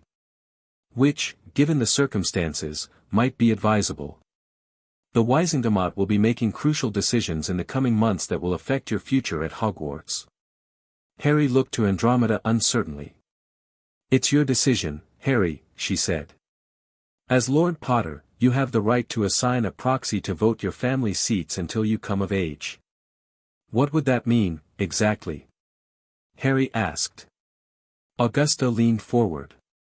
It would mean giving someone you trust the authority to vote on legislation using the political weight of the Potter name. 3 seats is significant, enough to sway close votes. Harry considered this. Could Mrs. Tonks be my proxy? She's been helping me understand everything. Augusta and Andromeda exchanged glances. An interesting choice, Augusta mused. A daughter of the Black family representing the Potter interests. It would send a clear message about your independence from traditional factions. I would be honored, Andromeda said. Though you should know it would place me in opposition to some powerful families, including those related to me by blood. Good, Harry said firmly. I trust you. And I think my parents would have too, from what I've learned about them. The matter was settled with a visit to Gringotts the following day, where Harry signed the formal proxy documents. Barchoke seemed pleased with the arrangement. Mrs. Tonks has a reputation for integrity, the goblin observed. An uncommon quality in wizarding politics. The political implications of Harry's decision became apparent almost immediately. The evening edition of the Daily Prophet featured the headline, Potter heir grants Wizengamot proxy to Black daughter boy who lived allies with disown moderate in post-Dumbledore power shift. Ted looked both amused and concerned as he read the article aloud over dinner. They're painting it as a deliberate snub to both the traditionalist and progressive factions. Lucius Malfoy is quoted as being deeply concerned about undue influence over the Potter heir by elements hostile to proper wizarding values. Tonks snorted. Translation: He's furious he didn't get his hooks into you first. Who is Lucius Malfoy? Harry asked. His name keeps coming up. Andromeda's expression tightened. My brother-in-law, unfortunately. Married to my sister Narcissa. Wealthy, politically powerful, and devoted to pure-blood supremacy. He claimed to be under the Imperius curse during his time as a Death Eater. You don't believe him, Harry noted. Not for a moment, Andromeda confirmed. Lucius is many things, but a victim is not one of them. The following days brought a steady stream of developments. Minerva McGonagall was confirmed as the new headmistress of Hogwarts, with Phileas Flitwick as deputy headmaster. The Board of Governors, under pressure from parents and the press, ordered a complete audit of school finances and curriculum. Most significantly, the ministry announced a review of all legal decisions made during Dumbledore's tenure as Chief Warlock, including, potentially, the imprisonment of Sirius Black. It's not a guarantee of a trial, Ted cautioned when he brought this news home. But it's a start. The new Chief Warlock, Tiberius Ogden, has ordered the original case files retrieved from archives. Harry, who had been researching his godfather's case in what spare time he had, looked up hopefully. Do you think he might be innocent? Ted sighed. I don't know, Harry. The evidence against him was compelling. He was found at the scene, laughing maniacally, surrounded by bodies. But Dumbledore testified against him without a trial, Harry finished. Just like Dumbledore decided I should live with the Dursleys without checking on me. Just like he decided to use my money without asking. Exactly, Ted agreed. It establishes a pattern of Dumbledore making unilateral decisions that, in retrospect, deserve scrutiny. A week after his visit to Potter Manor, Harry returned to Gringotts for his follow-up meeting with Ragnarok. This time, they were joined by two ministry officials, Amelia Bones, head of the Department of Magical Law Enforcement, and a young Auror named Kingsley Shacklebolt, whom Harry recognized from the tribunal. Mr. Potter, Madam Bones greeted him formally. Thank you for agreeing to this joint meeting. Recent developments in the Dumbledore case have revealed information that falls under DMLE jurisdiction. Harry nodded nervously. What kind of information? Ragnarok slid a folder across the desk. Our recovery teams discovered a hidden vault registered to Albus Dumbledore under an alias. Among the contents were these. Harry opened the folder to find photographs of artifacts, a locket with an ornate S, a cup bearing the Hufflepuff crest, a tarnished tiara, and a ring set with a black stone.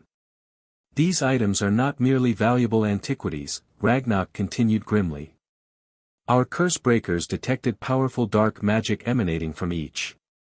Magic of a very specific and terrible nature. Madam Bones leaned forward. Mr. Potter, are you familiar with the term Horcrux? Harry shook his head. It is a receptacle in which a dark wizard has hidden a fragment of their soul, anchoring them to life even if their body is destroyed, she explained clinically. Creating one requires an act of murder and the darkest of rituals. Harry felt suddenly cold. And these are? We believe so, Kingsley confirmed, his deep voice grave. Further, we believe they belong to Voldemort.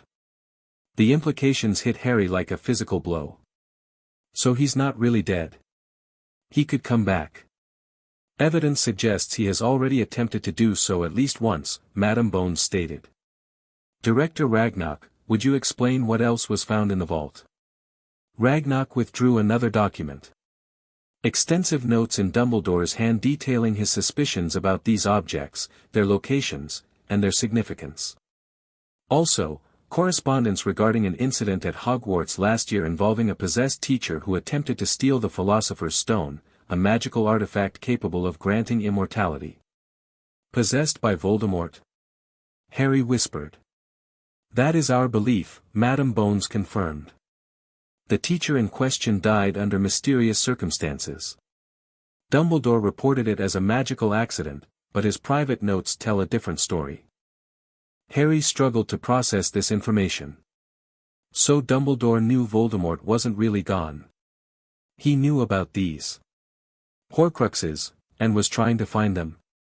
Yes, Kingsley said. Which cast some of his actions, including his control of your finances, in a different light. Not justifying the theft, but suggesting his motivations were more complex than simple greed. He was funding a private war, Andromeda concluded, speaking for the first time. Using the Potter fortune to finance his hunt for these objects. Madame Bones nodded. That appears to be the case. The Order of the Phoenix continued operating in secret after Voldemort's fall, though with reduced membership and resources. Harry stared at the photographs. What happens to these now? They must be destroyed, Ragnarok stated. Which is no simple matter. Only certain methods can destroy a Horcrux beyond magical repair, fiend fire, basilisk venom, and a few other rare substances. The DMLE has secured those already discovered, Kingsley added. But Dumbledore's notes suggest there may be more. His research was incomplete. Why are you telling me this? Harry asked. I'm just a kid. I haven't even started Hogwarts yet. Madame Bones's expression softened slightly. Because, Mr. Potter, whether we like it or not, you are central to this story. Your scar, your survival, the prophecy. Harry interrupted. What prophecy? The adults exchanged alarmed glances. You don't know about the prophecy? Madame Bones asked carefully. No one's told me anything about a prophecy, Harry said, frustration mounting. Just like no one told me I was a wizard, or about my parents, or anything else. Ragnarok sighed deeply. It appears Dumbledore's policy of information control extended further than we realized. He turned to Madame Bones. Perhaps it's time for full disclosure, madam. The boy deserves to know what he faces. She nodded reluctantly. Very well. Mr. Potter, shortly before your birth, a prophecy was made to Albus Dumbledore by a seer. It concerned a child born at the end of July who would have the power to vanquish the Dark Lord. This prophecy was partially overheard by a Death Eater, who reported it to Voldemort. That is why your family was targeted. Harry sat in stunned silence, trying to absorb this. So, it's my responsibility to defeat him? For good. The interpretation of prophecy is notoriously unreliable, Kingsley cautioned. What matters is that Voldemort believes it refers to you. That belief, more than the prophecy itself, shapes events. Which is why, Madame Bones continued, we need to prepare. If, when, Voldemort attempts to return fully, you will be his primary target. Dumbledore understood this, even if his methods were deeply flawed. Harry looked down at his hands, noticing distantly that they were trembling slightly. What do I need to do? For now. Be a child, Andromeda said firmly, placing a hand on his shoulder. Go to Hogwarts. Learn magic. Make friends. The adults will handle the Horcruxes and preparations. Madame Bones nodded in agreement. Mrs. Tonks is right.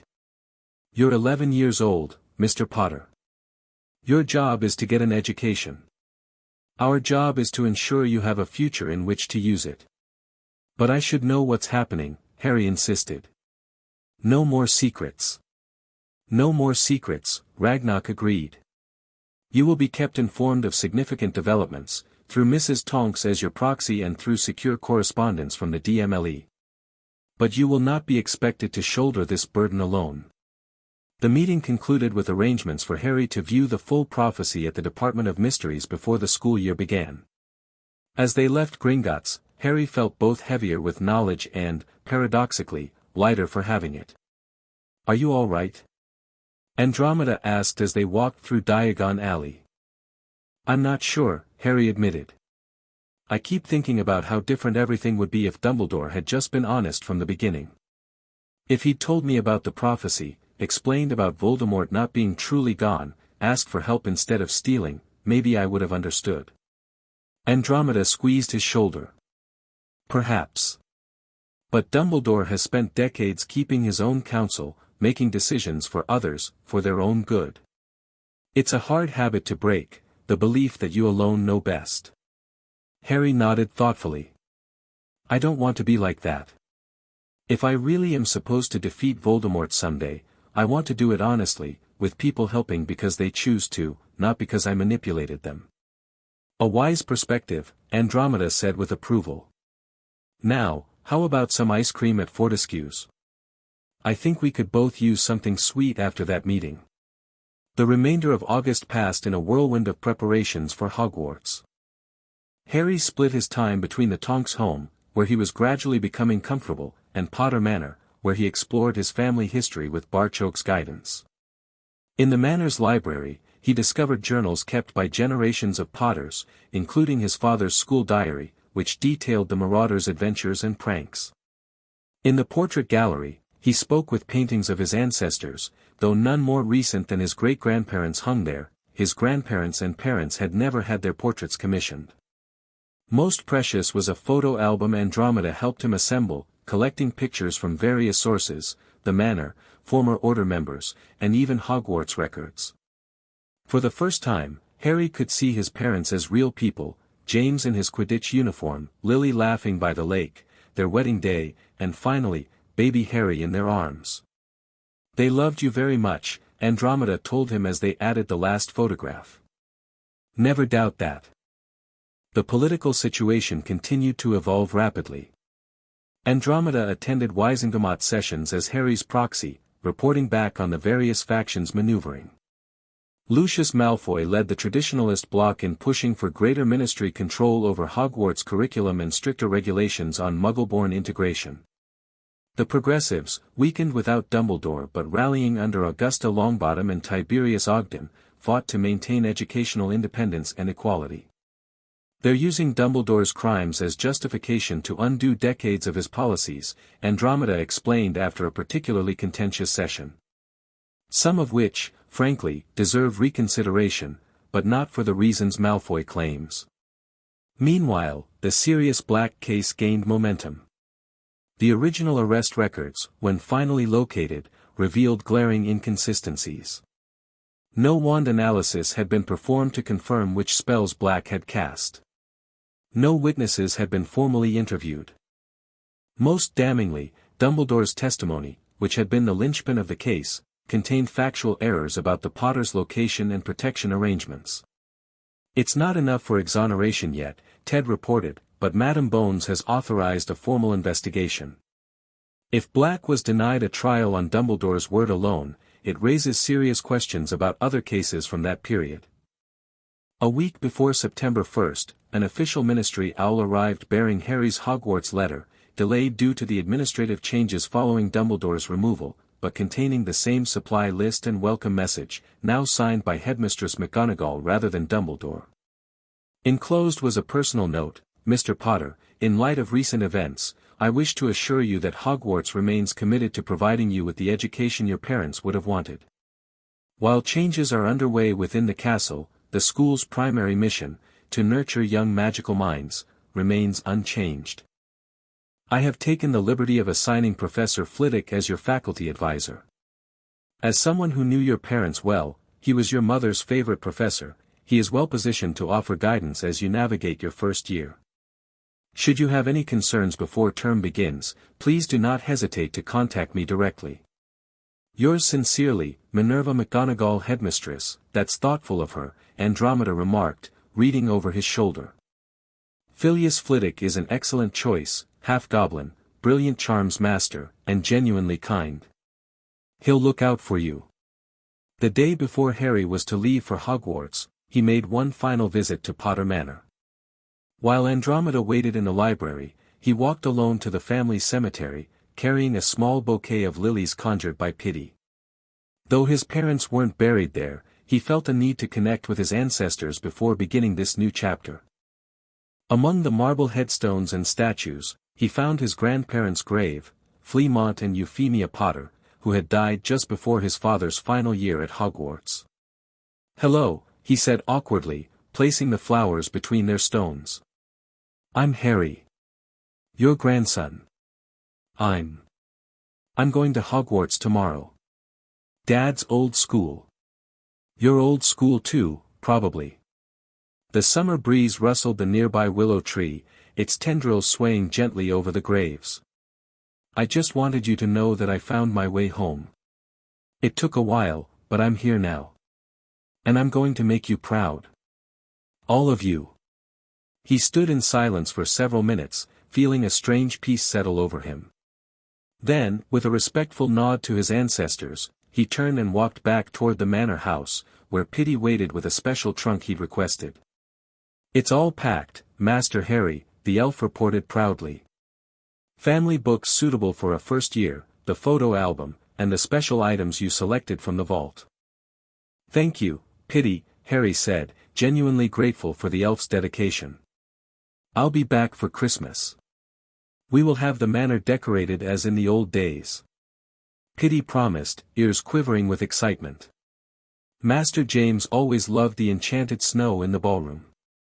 With his expanded trunk packed for Hogwarts and his personal effects gathered from the Tonks home, Harry spent his final evening of summer with the family that had taken him in. Ted grilled in the garden, regaling them with tales of his own Hogwarts days as a Muggle-born Hufflepuff. Tonks demonstrated metamorphmagus transformations to make Harry laugh, including an eerily accurate McGonagall impression. As the evening wound down, Andromeda presented Harry with a small, wrapped package. A going-away gift, she explained. Something to remind you that you have a place to come back to. Inside was a magical photograph in a silver frame, Harry with the Tonks family, taken just days earlier in their garden. They waved and smiled at Camera Harry, who looked happier than he could ever remember being. Thank you, he said, throat tight with emotion. For everything. Andromeda smiled warmly. You're always welcome here, Harry. No matter what. That night, lying in bed with Hedwig perched on the windowsill, Harry reflected on the extraordinary month since his birthday. He had discovered his heritage, confronted a legendary wizard, learned devastating truths, and found a place to belong.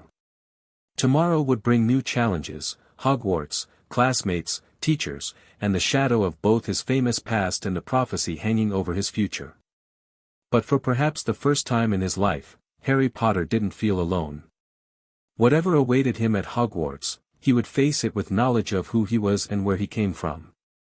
The Goblin King's justice had done more than recover his stolen inheritance, it had given him back his identity. As sleep claimed him, Harry's last thought was of the Hogwarts Express, and the journey that awaited him in the morning. Not just to a school, but to the next chapter in a story that, despite its difficult beginning, felt increasingly like it might have a happy ending after all.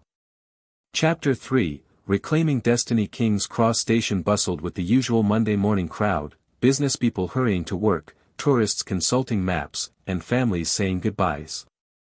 Among them moved a more unusual group, children pushing trolleys laden with massive trunks and strange cargo, their parents guiding them toward the barrier between platforms 9 and 10 with practiced nonchalance.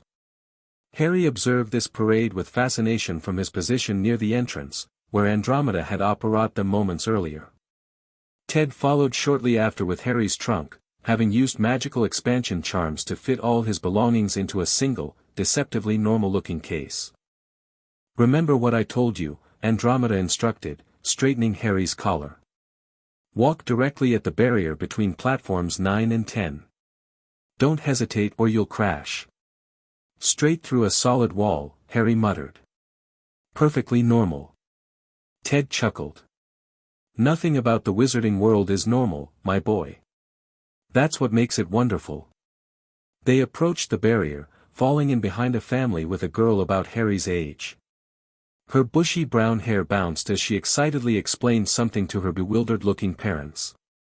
When the girl turned slightly, Harry caught a glimpse of a thick book clutched to her chest, Hogwarts, a history.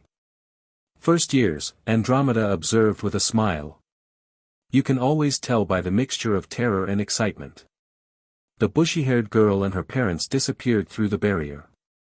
Harry took a deep breath, tightened his grip on his trolley, and followed Ted's lead, pushing forward with determination. For a heart-stopping moment, he was sure he would crash, then he was through, emerging onto a platform where a gleaming scarlet steam engine waited beside a sign reading Platform 9 3/4. Brilliant, Harry breathed, taking in the magical chaos. Owls hooted from cages, cats wove between legs, and students called to friends across the crowded platform. Parents fussed over robes and reminded children about forgotten items. Through it all, the Hogwarts Express belched steam, preparing for its journey north. "We should find you a compartment," Ted suggested, eyeing the rapidly filling train. "It's nearly 11.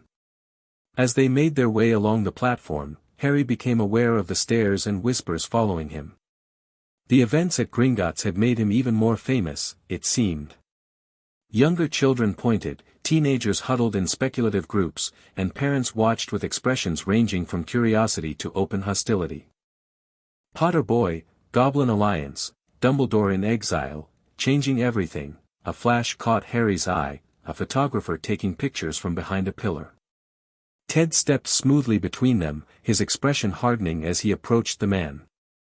"No photographs of minors without guardian permission," he said firmly. "Profit policy, as you well know, bozo." The photographer scowled but lowered his camera. "Public interest, Tonks. The boy's news." "The boy is 11 and entitled to privacy," Ted countered. "If I see a single unauthorized shot in any publication, the Tonks family will bring suit." "Understood." Nearby, a pale boy with white blonde hair watched this exchange with calculating interest. He stood flanked by what appeared to be his parents, a tall man with identical hair and a cold, aristocratic face, and a striking woman whose beauty was diminished only by her expression of perpetual disdain. "Malfoy," Andromeda murmured, noticing Harry's gaze. "My sister Narcissa, her husband Lucius, and their son Draco." "Your brother-in-law," Harry recalled. "The one who doesn't like your proxy arrangement." "Indeed." Andromeda's smile was tight. "Shall we introduce you?" "Best to establish boundaries early." Before Harry could respond, Andromeda was guiding him toward the Malfoy family. Ted, having successfully driven off the photographer, hurried to join them. "Narcissa," Andromeda greeted her sister coolly. "Lucius." "Andromeda." Narcissa's voice matched her expression, beautiful but cold. "I see you've attached yourself to another famous name." "Old habits, it seems." "Mr. Potter approached me," Andromeda replied smoothly. "Unlike some, I don't seek political advantage through children." Lucius Malfoy's grey eyes assessed Harry with disturbing intensity. "Mr. Potter. Your return to our world has been eventful." "It's been educational," Harry replied carefully. "I'm learning who I can trust." Lucius's lips curved in a smile that never reached his eyes. "A valuable lesson, indeed. I do hope you realize that your situation with the goblins is most unusual. Such creatures are not typically so accommodating to wizards." "I've found Director Ragnarok to be honorable and direct," Harry said. "He helped me when wizard authorities failed to." "How fortunate for you." Lucius tapped his snake-headed cane lightly against the platform. "My son, Draco, will be in your year at Hogwarts. Perhaps you'll find each other's acquaintance valuable." He placed a hand on the shoulder of the pale boy, who stepped forward with a confidence that bordered on arrogance. "Draco Malfoy," he introduced himself, extending a hand. "I can help you sort out the right kind of wizarding families, Potter. You don't want to go making friends with the wrong sort." Harry stared at the offered hand for a moment before accepting it with a brief shake. "I think I can figure that out for myself, thanks. But I appreciate the offer." The train whistle blew, signaling 5 minutes until departure. Ted checked his watch. "We should get your trunk on board, Harry." "Of course." Lucius inclined his head in a mockery of respect. "We wouldn't want Mr. Potter to miss the train." "Enjoy Hogwarts, Mr. Potter. I'm sure it will be enlightening, without Dumbledore's influence." As they moved away, Andromeda muttered, "That man practically oozes venom." "What's his problem with me?" Harry asked quietly. "You exist," Ted replied bluntly. "You survived when his master fell. And now you're allied with goblins and a blood traitor like Andromeda instead of falling into line with his pure blood agenda. They reached an entrance where students were boarding. Ted helped load Harry's trunk while Andromeda gave final instructions. Remember, Headmistress McGonagall has assigned Professor Flitwick as your faculty advisor. Speak to him if you have concerns. Write to us as often as you like, Hedwig will find us. She straightened his collar again, a nervous maternal gesture. And Harry? Try to have fun. Despite everything, Hogwarts is supposed to be the best years of a young wizard's life. Harry nodded, suddenly finding it difficult to speak. These people had taken him in, protected him, and guided him through the bewildering transition to the wizarding world. Impulsively, he hugged Andromeda, then Ted. Thank you, he managed. For everything. Off you go, Ted said gruffly, clearly touched. Make us proud. Harry boarded the train just as the final whistle blew. He waved from the window as the Hogwarts Express lurched forward, carrying him away from London and toward his magical education at last. The corridor was packed with students finding compartments and reconnecting with friends. Harry moved against the flow, searching for an empty space or a familiar face. He passed compartments filled with older students who eyed him with undisguised curiosity, younger students too intimidated to invite him in, and a middle section where the pale Malfoy boy held court among a group of similarly haughty-looking children. Finally, near the end of the train, he spotted Neville Longbottom struggling to stow his trunk in a compartment occupied only by the bushy-haired girl Harry had seen earlier. Need a hand? Harry offered. Neville turned with evident relief. Harry. Yes, please. This thing weighs a ton. Together they managed to heave the trunk into the overhead rack. The girl watched with interest, her brown eyes moving from Neville to Harry and lingering on his forehead. You're Harry Potter, she stated matter-of-factly. I've read all about you.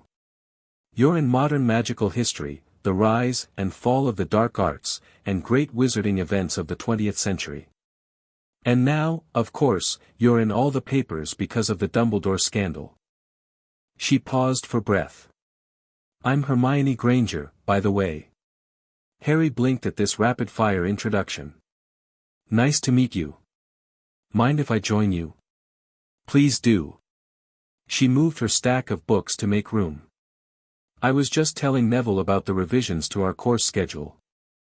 Headmistress McGonagall sent an addendum with the book list explaining that certain classes have been restructured following the administrative changes. You mean because Dumbledore got sacked, Neville clarified, retrieving Trevor from his pocket and placing the toad carefully in a special carrier. Well, yes. Hermione lowered her voice conspiratorially. Is it true the Goblin King personally arrested him? The prophet said you were there.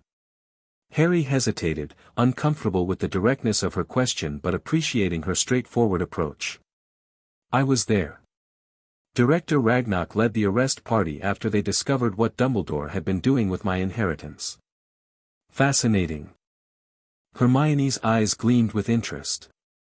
Goblin-wizard relations have historically been adversarial at best.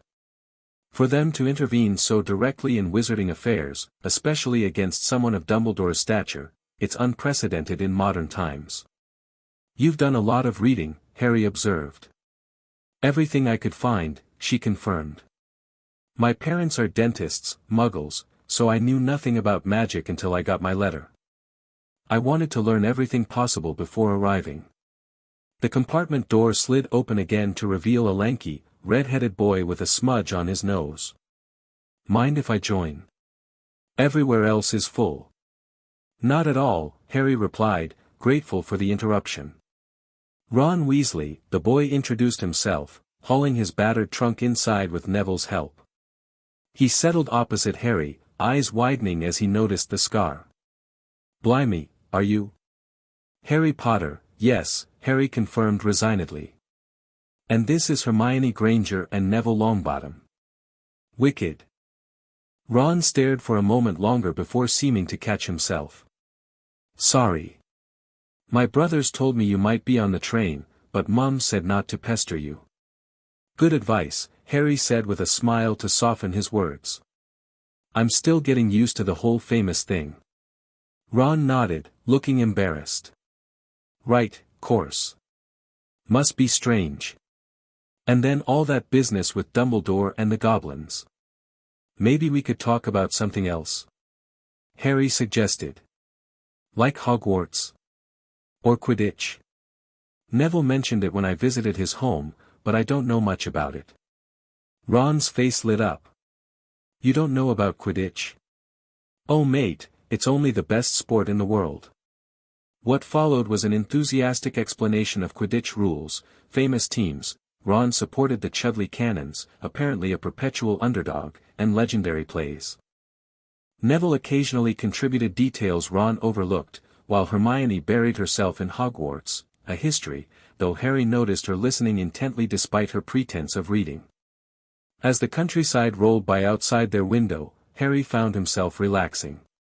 These were just kids like him, well, magical kids, but still just children heading to school.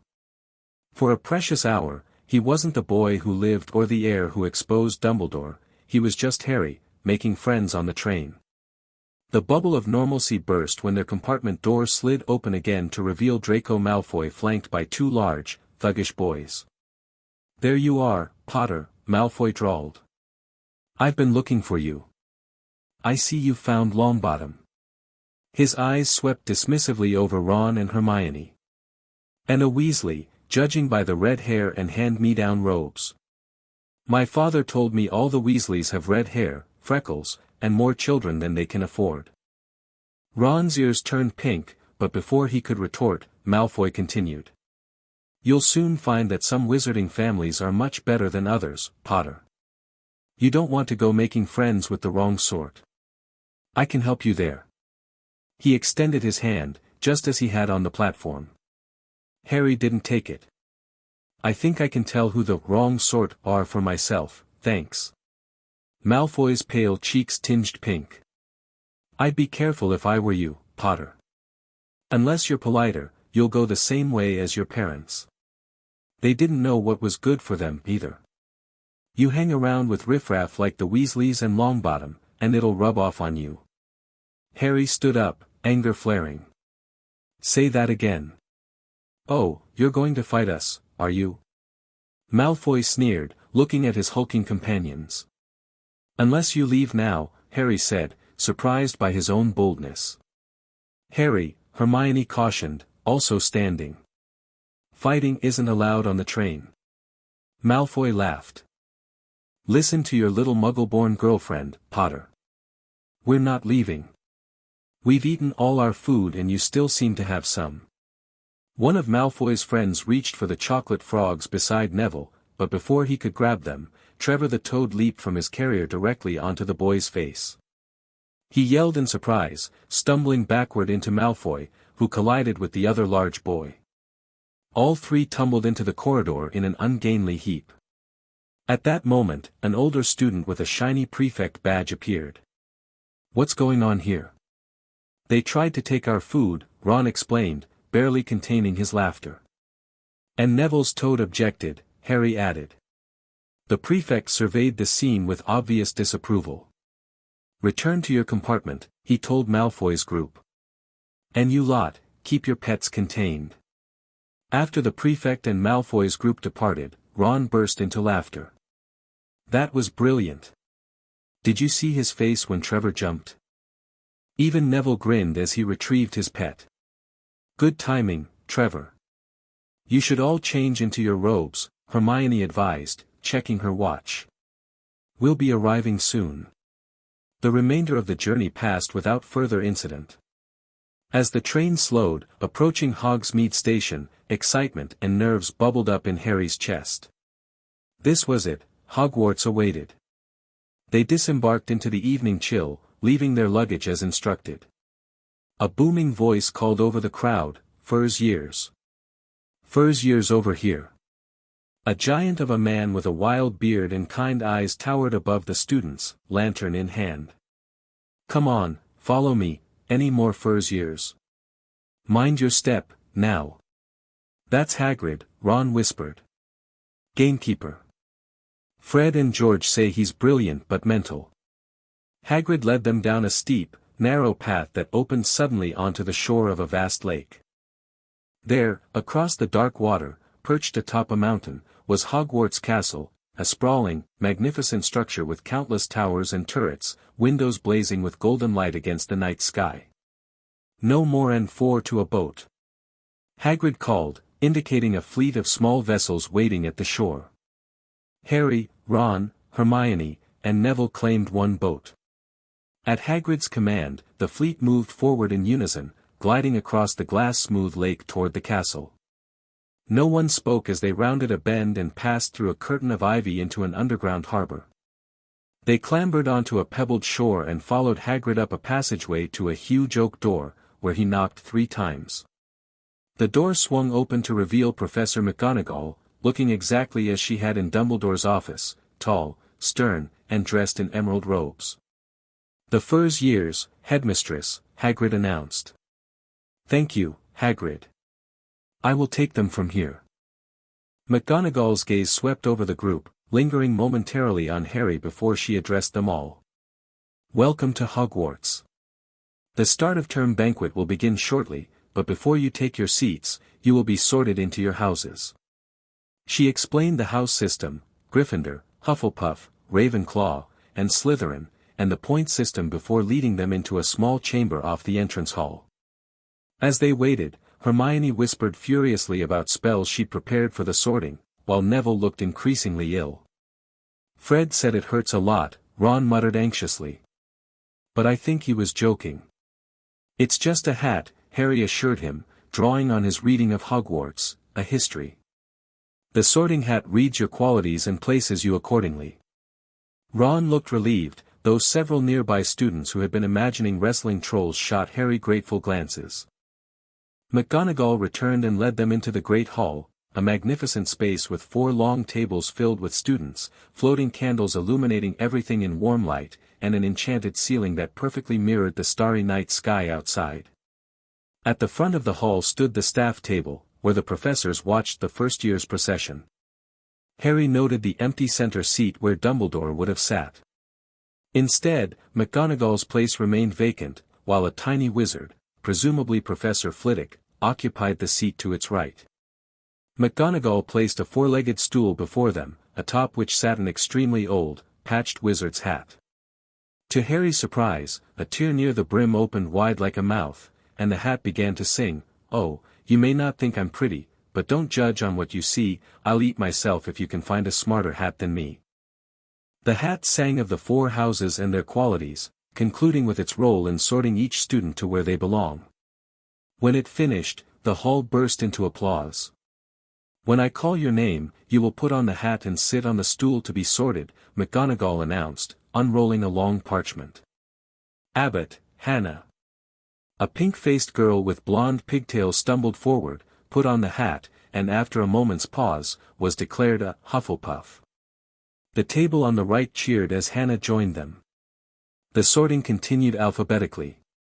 Hermione became a Gryffindor after nearly a full minute under the hat, surprising Ron, who whispered that he'd expected her in Ravenclaw. Neville also went to Gryffindor, though he was so nervous he ran off still wearing the hat and had to return it amidst gentle laughter. Draco Malfoy swaggered forward when called and got his wish at once. The hat had barely touched his head when it screamed, "Slytherin." He joined his friends Crabbe and Goyle at the far table, looking pleased with himself. Finally, McGonagall called, "Potter, Harry." Whispers broke out across the hall as Harry stepped forward. "Potter, did she say? The Harry Potter? The one who got Dumbledore arrested?" Harry felt every eye in the hall watching as he lowered the hat over his head. The last thing he saw before the hat dropped over his eyes was the hall full of people craning to get a good look at him. Said a small voice in his ear. "Difficult. Very difficult. Plenty of courage, I see. Not a bad mind either. There's talent, oh my goodness, yes, and a nice thirst to prove yourself, now that's interesting. So where shall I put you?" Harry gripped the edges of the stool. Not Slytherin, he thought. After meeting Malfoy, he wanted nothing to do with that house. Not Slytherin, said the small voice. Are you sure? You could be great, you know, it's all here in your head, and Slytherin would help you on the way to greatness, no doubt about that. No. Well, if you're sure, better be Gryffindor. Harry heard the hat shout the last word to the whole hall. He took off the hat and walked shakily toward the Gryffindor table, where he was receiving the loudest cheer yet. Percy Weasley, the prefect who had intervened on the train, shook his hand vigorously, while the Weasley twins chanted, "We got Potter. We got Potter." Harry sat opposite the ghost in the ruff he'd noticed earlier, who patted his arm, giving Harry the sudden, horrible feeling he'd just plunged it into a bucket of ice water. The sorting concluded with Ron joining Harry in Gryffindor and Zabini, Blaise, becoming a Slytherin. McGonagall rolled up her scroll and moved to the center seat at the staff table. "Welcome," she said, her voice carrying effortlessly across the hall. "Welcome to a new year at Hogwarts. Before we begin our banquet, I have a few start-of-term notices to give you." She informed them that the Forbidden Forest was, as the name suggested, forbidden, that magic was not to be used in corridors between classes, and that Quidditch trials would be held in the second week of term. Then came the announcement Harry had been waiting for. As many of you are aware, Hogwarts has undergone significant administrative changes over the summer. Professor Dumbledore is no longer headmaster. I have assumed those duties, with Professor Flitwick as deputy headmaster. Additionally, we welcome Professor Quirrell, who will be teaching defense against the dark arts. A nervous-looking man with a purple turban gave a slight wave from his seat at the far end of the table. Harry noticed that several of the other professors were watching him with expressions ranging from curiosity to outright suspicion. Finally, McGonagall continued, "The third-floor corridor on the right-hand side is once again accessible to all students. The restrictions placed upon it last year have been lifted following the removal of certain items to more appropriate storage." This cryptic statement caused a buzz of whispers, particularly among older students. Harry remembered what Madame Bones had said about the Philosopher's Stone incident and wondered if this was related. "That is all. Let the feast begin." The golden plates before them suddenly filled with food: roast beef, roast chicken, pork and lamb chops, sausages, bacon, steak, boiled potatoes, roast potatoes, Yorkshire pudding, peas, carrots, gravy, and mint humbugs. Harry had never seen so many things he liked to eat on one table. As they filled their plates, conversation turned inevitably to families and backgrounds. "I'm half and half," said a sandy-haired boy named Seamus Finnegan. "Me dad's a muggle. Mam didn't tell him she was a witch till after they were married. Bit of a nasty shock for him." The others laughed. "What about you, Neville?" Ron asked through a mouthful of potatoes. "My gran brought me up and she's a witch," Neville replied. "But the family thought I was a squib for ages. My great-uncle Algy kept trying to catch me off my guard and force some magic out of me." He recounted the window incident he'd told Harry about earlier. When Hermione turned the conversation to lessons, Harry took the opportunity to study the staff table more carefully. Professor Flitwick was deep in conversation with a witch in earth-toned robes who Harry guessed might be Professor Sprout, the herbology teacher Neville had mentioned so enthusiastically. At the far end, Hagrid was drinking deeply from his goblet. Professor Quirrell, looking nervous, was talking to a hook-nosed, greasy-haired man who suddenly looked past Quirrell directly at Harry. A sharp, hot pain shot across the scar on Harry's forehead. "Ouch!" Harry clapped a hand to his head. "What is it?" asked Percy. "And nothing." The pain had gone as quickly as it had come. "Who's that teacher talking to Professor Quirrell?" he asked Percy. "That's Professor Snape. He teaches potions, but everyone knows he's after the defense against the dark arts job. Knows an awful lot about the dark arts, Snape." Harry watched Snape for a while, but the professor didn't look at him again. The rest of the feast passed pleasantly, with desserts replacing the main course and conversation flowing easily among the new Gryffindors. Harry felt content, though still slightly overwhelmed by everything. At last, the desserts disappeared, and McGonagall rose once more. Prefects, please lead your houses to their dormitories. First years, follow your prefects. A good night's sleep will prepare you for your first day of classes tomorrow. Percy Weasley led the Gryffindor first years through the chattering crowds, out of the Great Hall, and up the marble staircase. Harry tried to memorize the route as they went, but it was impossible with staircases that moved and portraits that watched their progress with interest. They climbed more staircases until they reached a portrait of a very fat woman in a pink silk dress. "Password?" she asked. "Caput Draconis," said Percy, and the portrait swung forward to reveal a round hole in the wall. They all scrambled through it and found themselves in the Gryffindor common room, a cozy, round room full of squashy armchairs and a crackling fire. Percy directed the girls through one door to their dormitory and the boys through another. At the top of a spiral staircase, they found their beds at last, 5 four-posters hung with deep red, velvet curtains. Their trunks had already been brought up. Too tired to talk much, they pulled on their pajamas and fell into bed. Harry was about to draw his curtains when Ron spoke from the next bed. "Great food, isn't it? Get off, Scabbers. He's chewing my sheets." Harry was going to ask Ron about his rat, but at that moment, Neville approached his bed looking uncharacteristically determined. "Harry," he whispered, "I just wanted to say, thank you for being friendly on the train. My Gran told me to stay close to you because of our family's alliance, but I'd like us to be actual friends, not just political ones." Harry smiled, touched by Neville's honesty. "We are actual friends, Neville. The alliance stuff is secondary." Neville nodded, relieved, and returned to his own bed. Harry finally drew the curtains around his four-poster, marveling at how this had become his life. A real school, real friends, and a place where he might actually belong. "Good night," he called to the room at large. A chorus of "good night" answered him as Harry settled into his first night at Hogwarts. The next morning brought schedules, classes, and the beginnings of routine. As Harry had half expected, whispers followed him everywhere, in the corridors, during meals, even in classrooms as professors called his name during roll call.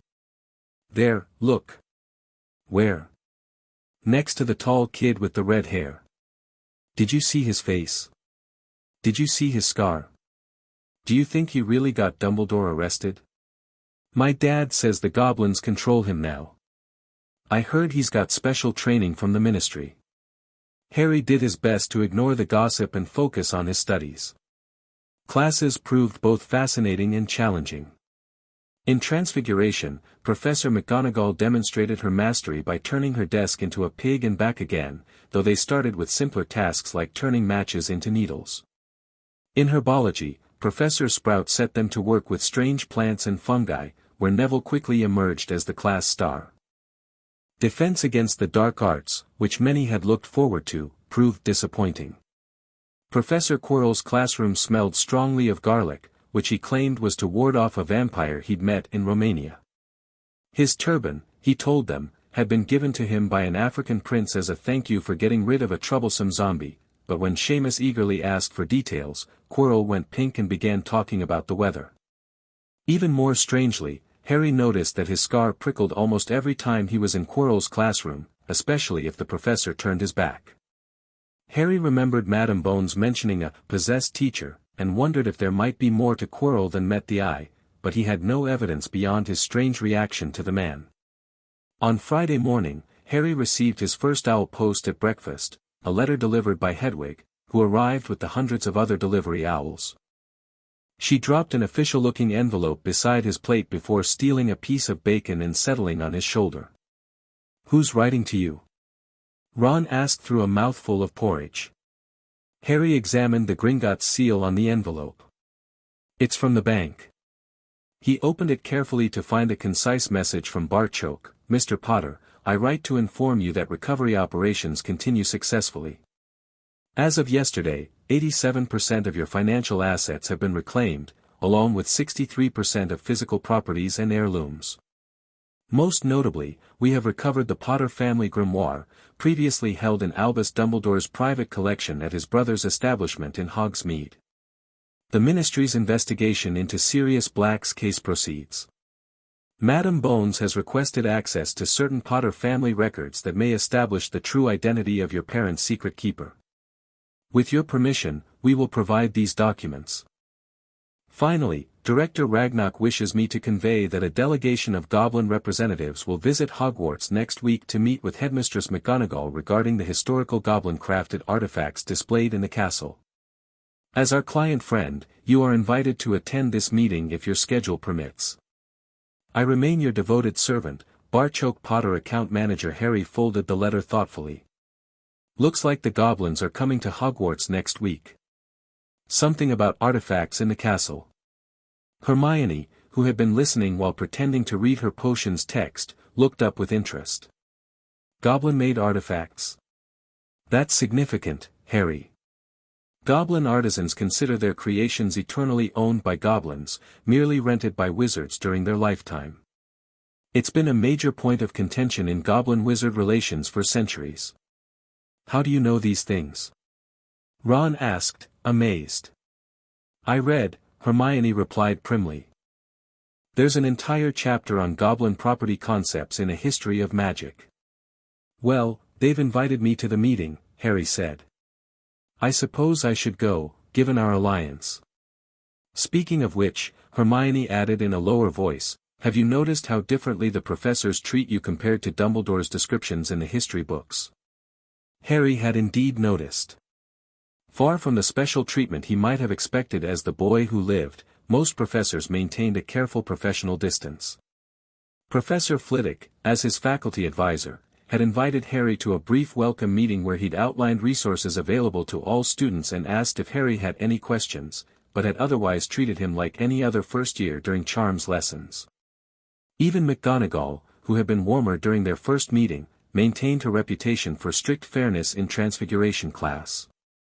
Only Snape, the potions master, seemed to have a distinctly personal reaction to Harry, and not a positive one. Their first potions lesson later that morning would reveal just how personal it was. The potions classroom was located in the dungeons, cold and creepy, with pickled animals floating in glass jars around the walls. Snape began class by taking roll call, pausing dramatically at Harry's name. Ah, yes, he said softly, Harry Potter. Our new celebrity. Draco Malfoy and his friends Crabbe and Goyle sniggered behind their hands. Snape finished calling names and looked up at the class, his eyes black and cold as the dungeon walls. You are here to learn the subtle science and exact art of potion making, he began, speaking barely above a whisper, but they caught every word. As there is little foolish wand waving here, many of you will hardly believe this is magic. I don't expect you will really understand the beauty of the softly simmering cauldron with its shimmering fumes, the delicate power of liquids that creep through human veins, bewitching the mind, and snaring the senses. I can teach you how to bottle fame, brew glory, even stopper death, if you aren't as big a bunch of dunderheads as I usually have to teach. Silence followed this speech. Hermione sat on the edge of her seat, clearly desperate to prove she wasn't a dunderhead. Harry maintained eye contact with Snape, refusing to be intimidated. Potter. Snape said suddenly. What would I get if I added powdered root of asphodel to an infusion of wormwood? Harry hesitated. He had read the first few chapters of his potions text, but couldn't recall this specific combination. I don't know, sir. Snape's lips curled into a sneer. Fame clearly isn't everything, is it, Potter? Let's try again. Where would you look if I told you to find me a bezoar? This one Harry did know. A bezoar is a stone taken from the stomach of a goat, sir. It can save you from most poisons. Something like surprise flashed across Snape's face before his expression hardened again. Correct. And what is the difference, Potter, between monkshood and wolfsbane? Beside Harry, Hermione's hand stretched toward the dungeon ceiling. I believe they're the same plant, sir, Harry answered, remembering a passage from 1000 Magical Herbs and Fungi. Also called aconite. Snape's eyes narrowed. 2 out of 3, Potter. Better than expected, though hardly impressive. For your information, Asphodel and Wormwood create a sleeping potion so powerful it is known as the Draught of Living Death. He looked around at the class. Well? Why aren't you all copying that down? There was a sudden rustling of quills and parchment. Over the noise, Snape added, and a point from Gryffindor for your incomplete knowledge, Potter. Celebrity status will earn you no special treatment in my classroom. Things didn't improve as the potions lesson continued. Snape swept around the dungeon in his long black cloak, criticizing almost everyone except Malfoy, whom he seemed to like. Harry concentrated on brewing his potion correctly, determined not to give Snape another reason to target him. When Neville somehow managed to melt Seamus's cauldron, creating a catastrophe that sent students standing on their stools, Snape rounded furiously on Harry. You, Potter, why didn't you tell him not to add the quills? Thought he'd make you look good if he got it wrong, did you? That's another point from Gryffindor. This was so unfair that Harry opened his mouth to argue, but Ron kicked him behind their cauldron. Don't push it, he muttered. I've heard Snape can turn really nasty. As they climbed back up to the entrance hall an hour later, Harry's spirits were low. He'd lost 2 points for Gryffindor in his very first week. Cheer up, said Ron. Snape's always taking points off Fred and George. Can I come with you to Hagrid's? Harry had received an invitation earlier that week from Hagrid to visit his hut for tea. He was looking forward to hearing more about his parents, as Andromeda had mentioned that Hagrid had known them. At 5 to 3, they left the castle and made their way across the grounds to a small wooden house on the edge of the Forbidden Forest. When Harry knocked, they heard a frantic scrabbling from inside and several booming barks. Then Hagrid's voice rang out, saying, "Back, Fong, back." Hagrid's big, hairy face appeared in the crack as he pulled the door open. "Hang on," he said. "Back, Fong." He let them in, struggling to keep a hold on the collar of an enormous black boarhound. The interior was one room, with hams and pheasants hanging from the ceiling, a copper kettle boiling on the fire, and a massive bed in the corner covered with a patchwork quilt. "Make yourselves at home," said Hagrid, letting go of Fong, who bounded straight at Ron and began licking his ears. "This is Ron," Harry introduced, as Hagrid poured boiling water into a large teapot and put rock cakes onto a plate. "Another Weasley, said Hagrid, glancing at Ron's freckles. "I spent half me life chasin' your twin brothers away from the forest." The rock cakes were shapeless lumps that nearly broke their teeth, but Harry and Ron pretended to enjoy them as they told Hagrid about their first lessons. Fong rested his head on Harry's knee and drooled all over his robes. "How were your parents' old things? Find anything good at the manor?" Hagrid asked, eyeing Harry curiously. "You knew about Potter Manor?" Harry asked, surprised. "Course I did. Helped your dad pack up when he decided to move to Godric's Hollow with your mum. Safer, they thought." Hagrid's beetle-black eyes grew sad. Should have been safe enough with the Fidelius charm, but, well. "Hagrid, do you know anything about who their secret keeper was?" Harry asked carefully, remembering Barchoke's letter. "The goblins think it might not have been Sirius Black." Hagrid frowned. "Dumbledore always said it was Black who betrayed M. Trusted friend, turned to the dark side." He shook his massive head. "Hard to believe, mind you. Black loved your dad like a brother. Loved you too, come to that. Used to bring ya toys on his flying motorbike." "The goblins think there might be records proving it was someone else," Harry persisted. "Maybe Peter Pettigrew." "Pettigrew? Little Peter?" Hagrid looked shocked. "But Black killed him. Blew him to bits, along with all the muggles." "That's what everyone says happened," Harry agreed. "But what if it didn't? What if Peter was the traitor, and Sirius was trying to catch him?" Hagrid tugged at his beard uncomfortably. "Listen, Harry, with all that's come out about Dumbledore lately, I understand why ye might question things. But some facts just are what they are. I was there that night, at Godric's Hollow. I took ye from the ruins myself. Sirius Black turned up on that motorbike of his, white as a sheet, a skin, for ye. You saw Sirius that night? Harry leaned forward eagerly. What happened? He wanted ter take ye. Said he was your godfather and would look after ye. But I had me orders from Dumbledore, take ye to your aunt and uncle's. Black gave me his motorbike in the end. Said he wouldn't need it anymore. Hagrid's eyes widened suddenly. Come to think of it, he did say something strange. Said it was all his fault they'd died. Thought he meant because he'd betrayed M, but... Or because he'd suggested someone else as secret keeper, Harry finished. Someone they all trusted, who betrayed them instead. Hagrid looked troubled. I dunno, Harry. It's a lot to reconsider after all these years. But if an innocent man is in prison, the ministry's lookin' into it, from what I hear, Hagrid interrupted.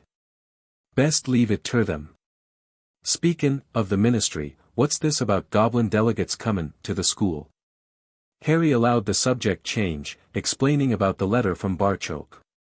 As they discussed the upcoming visit, Harry noticed a clipping from the Daily Prophet lying on the table under the tea cozy. It was about a Gringotts break-in. Gringotts break-in latest investigations continue into the break-in at Gringotts on July 31st, widely believed to be the work of dark wizards or witches unknown. Gringotts goblins insist that nothing was taken. The vault in question, number 713, had in fact been emptied earlier that same day. But we're not telling you what was in there, so keep your noses out if you know what's good for you, said a Gringotts spokesgoblin this afternoon. Hagrid, said Harry. That Gringotts break-in happened on my birthday. It might have been happening while we were there. Hagrid definitely didn't meet Harry's eyes. He grunted and offered him another rock cake.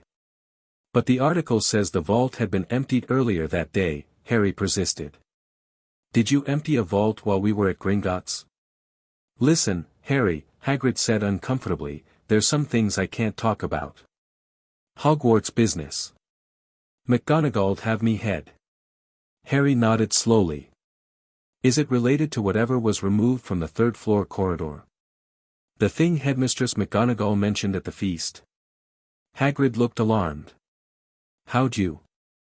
No, never mind. Yes, it's related. But it's all sorted now. The item's been moved somewhere safer, and that's all you need to know.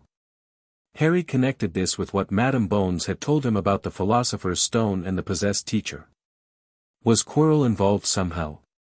And was the object that had been moved one of Voldemort's Horcruxes? As they walked back to the castle for dinner, Harry's mind buzzed with new questions and possibilities. Between Snape's hostility, the mystery of Sirius Black, and whatever had been hidden at Hogwarts, it was clear that his magical education would involve more than just learning spells and brewing potions. You're thinking awfully hard, Ron observed as they crossed the grounds. What's on your mind? Harry hesitated. He hadn't told his new friends about the Horcruxes or the prophecy, those burdens seemed too heavy to share so soon. Just wondering about Snape, he said instead. Why does he hate me so much when we've only just met? Ron shrugged. Fred and George say he hates all Gryffindors. Maybe it's nothing personal. But Harry had a feeling it was very personal indeed. And he intended to find out why. The Goblin delegation arrived the following Wednesday, creating a stir throughout the school. 5 Goblin representatives, led by a senior official named Gornick, entered the Great Hall during breakfast, escorted by Professor Flitwick. Students whispered and pointed as the Goblins proceeded to the staff table, where McGonagall welcomed them formally. Harry had received a note the previous evening informing him that the meeting would take place in the headmistress's office at 10 o'clock. As luck would have it, this meant missing potions, a fact that did not go unnoticed by Professor Snape, who glared at Harry from the staff table. Why are they inviting a first-year student to an official meeting? Hermione whispered, fascinated. Client-friend status, Harry explained quietly. It's a goblin honor thing. Since they're here partly because of what happened with my vaults, they consider me, I don't know, something like an ally. After breakfast, Harry made his way to McGonagall's office, the same room where he'd witnessed Dumbledore's arrest months earlier, though now it looked quite different. Gone were many of the silver instruments and trinkets that had cluttered the space under the previous headmaster. The decor was more austere, with tartan accents and a distinct lack of whimsy. The portraits of former headmasters remained, including, Harry noted with surprise, a newly added one of Albus Dumbledore, though it appeared to be dormant. The painted figure slept peacefully, showing no awareness of the room's occupants. "Ah, Mr. Potter," McGonagall greeted him. "Thank you for joining us. You know Director Gornick, I believe." Harry recognized the goblin from Gringotts, though they hadn't been formally introduced. "By reputation, headmistress. It's an honor to meet you, Director." Gornick inclined his head, appearing pleased with Harry's courtesy. "The honor is mutual, Mr. Potter. Your stance on goblin-wizard cooperation has not gone unnoticed within our nation. Please be seated," McGonagall directed, indicating a chair beside Professor Flitwick. "We are discussing the historical artifacts currently displayed throughout Hogwarts, many of which have goblin origins." As Harry sat, he realized this was not merely a courtesy invitation. The goblins were treating him as an actual participant, directing comments his way and seeking his input on various points. The discussion centered on items like armor, weaponry, and decorative pieces created by goblin craftsmen centuries ago, which had subsequently passed through generations of wizarding hands before finding their way to Hogwarts. "Our position remains unchanged," Gornick stated firmly.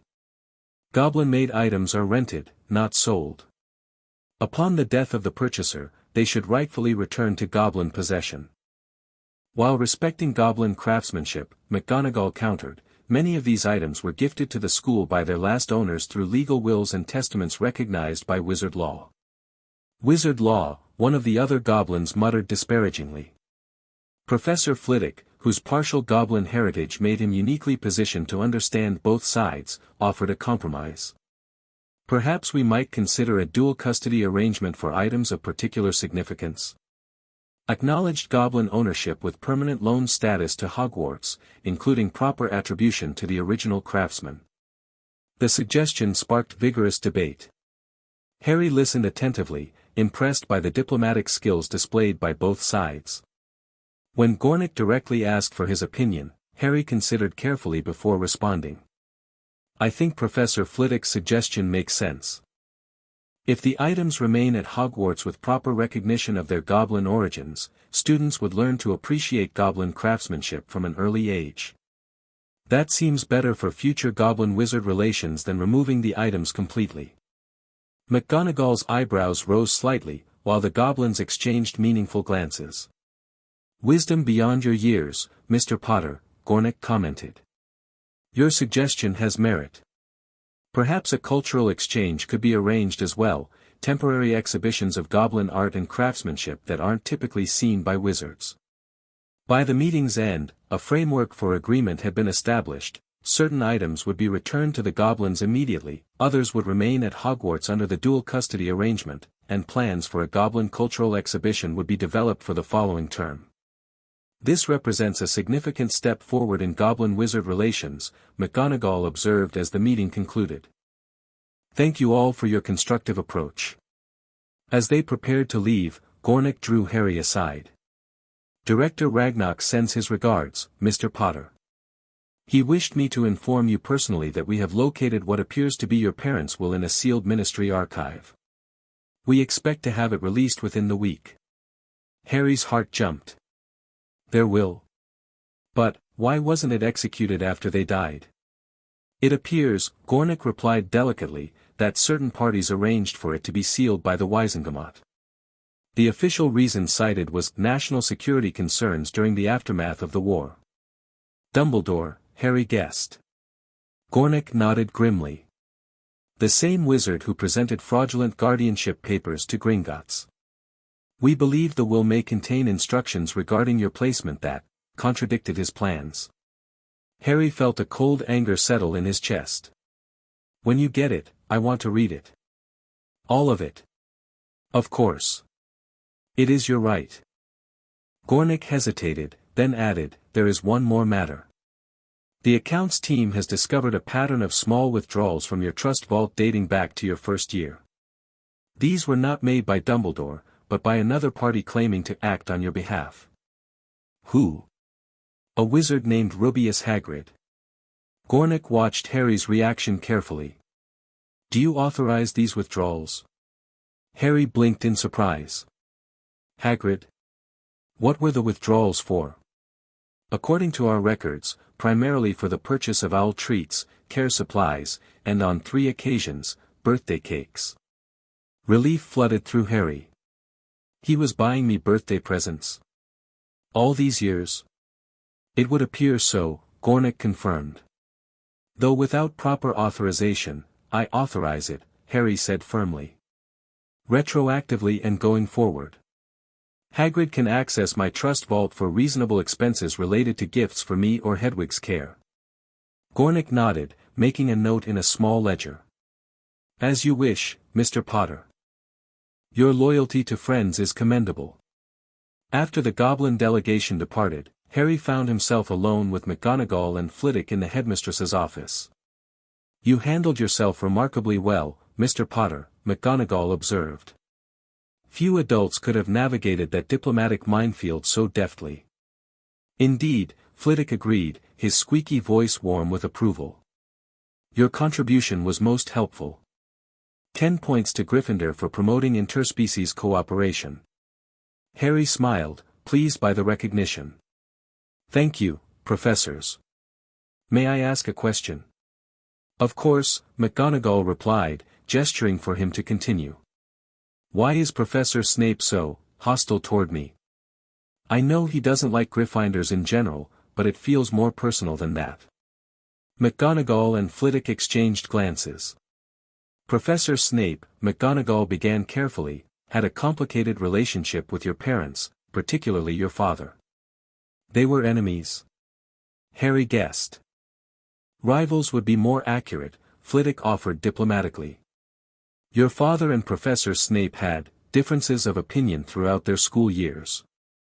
Sometimes those differences escalated beyond what might be considered appropriate. He's holding a schoolboy grudge against my father, and taking it out on me? Harry asked incredulously. McGonagall sighed.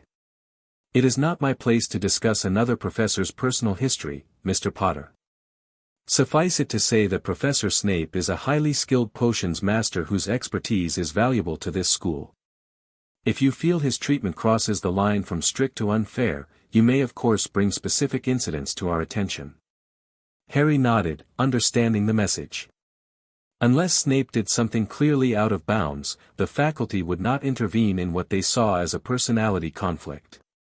Thank you for your honesty, professors, he said, rising to leave.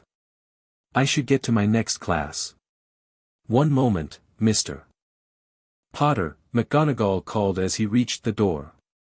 I believe you will be interested to know that the Board of Governors has approved a special project for this term, a comprehensive history of Hogwarts founders' artifacts, including research into items that may have been removed from the school over the centuries. Her gaze was significant, and Harry recalled the Horcruxes Madame Bones had shown him, the cup bearing the Hufflepuff crest, the tarnished tiara that might have belonged to Ravenclaw. That sounds educational, headmistress, he replied carefully. Indeed. Professor Flitwick will be leading the research team. Should you encounter any information that might be relevant to the project, I encourage you to bring it to his attention. Harry left the office with the distinct impression that McGonagall was more aware of the Horcrux situation than he had realized. It was reassuring to know that capable adults were addressing the problem, even if they couldn't discuss it openly. The remainder of the day passed in a blur of classes and homework. Harry managed to avoid Snape's wrath and potions by partnering with Hermione, whose meticulous preparation left the professor little to criticize. In the evening, he wrote a long letter to Andromeda, detailing the Goblin meeting and the news about his parents' will. Just before curfew, Harry remembered his promise to visit Hagrid. He needed to thank him for the birthday cakes and gifts, the small kindnesses that had brightened his dreary years with the Dursleys, even if he'd never received them. But as he crossed the common room, he found his path blocked by the Weasley twins. "Harry Potter," said one. "Fred," Harry thought. "Just the man we wanted to see," continued the other, "probably George. We couldn't help but notice, being the observant types that we are, that you've been meeting with goblins." Harry raised an eyebrow. "It's not exactly a secret. The whole school saw them arrive." True, Fred acknowledged. "But not everyone gets private meetings with the headmistress and goblin directors. Makes a couple of enterprising wizards wonder, what other interesting connections you might have." "What are you getting at?" Harry asked, both amused and suspicious. The twins exchanged glances before George produced a worn piece of parchment from his pocket. "We've been discussing it, and we've decided, after careful consideration, that you're the rightful owner of this." Harry accepted the blank parchment dubiously. "A bit of old parchment. Thanks, I guess." "Old parchment." Fred clutched his chest in mock offense. "This, young Harry, is the secret to our success. We nicked it from Filch's office in our first year," George explained. "But we think it originally belonged to your father and his friends." Harry's attention sharpened. "The Marauders?" The twins' eyes widened. "You know about the Marauders?" they asked in unison. "I found some of my dad's journals at our family manor," Harry explained. He mentioned their nickname, but not much about what they actually did. "What they did," Fred said reverently, "was create the greatest magical aid to mischief-making ever designed." George tapped the parchment with his wand and whispered, "I solemnly swear that I am up to no good." Instantly, thin lines of ink spread across the parchment like a spider's web, joining and crossing, fanning into every corner. Words blossomed at the top, proclaiming, "Messrs. Moony, Wormtail, Padfoot, and Prongs, purveyors of aids to magical mischief makers, are proud to present the Marauders map." "It's a map of Hogwarts," Harry breathed, recognizing the familiar outline of the castle. "Not just any map," Fred corrected. "It shows everyone in the castle, where they are, what they're doing, every minute of every day. Look," George pointed to tiny moving dots labeled with names. "There's Filch in his office, Mrs. Norris on the second floor, and Peeves bouncing around the trophy room." "And it shows all the secret passages?" Harry asked, noticing tunnels he'd never seen before. 7 in total, Fred confirmed. "Filch knows about these 4, but we're pretty sure we're the only ones who know about these 3. This passage is caved in, and this one's got the Whomping Willow planted over the entrance, but this one leads right into the cellar of Honeydukes in Hogsmeade."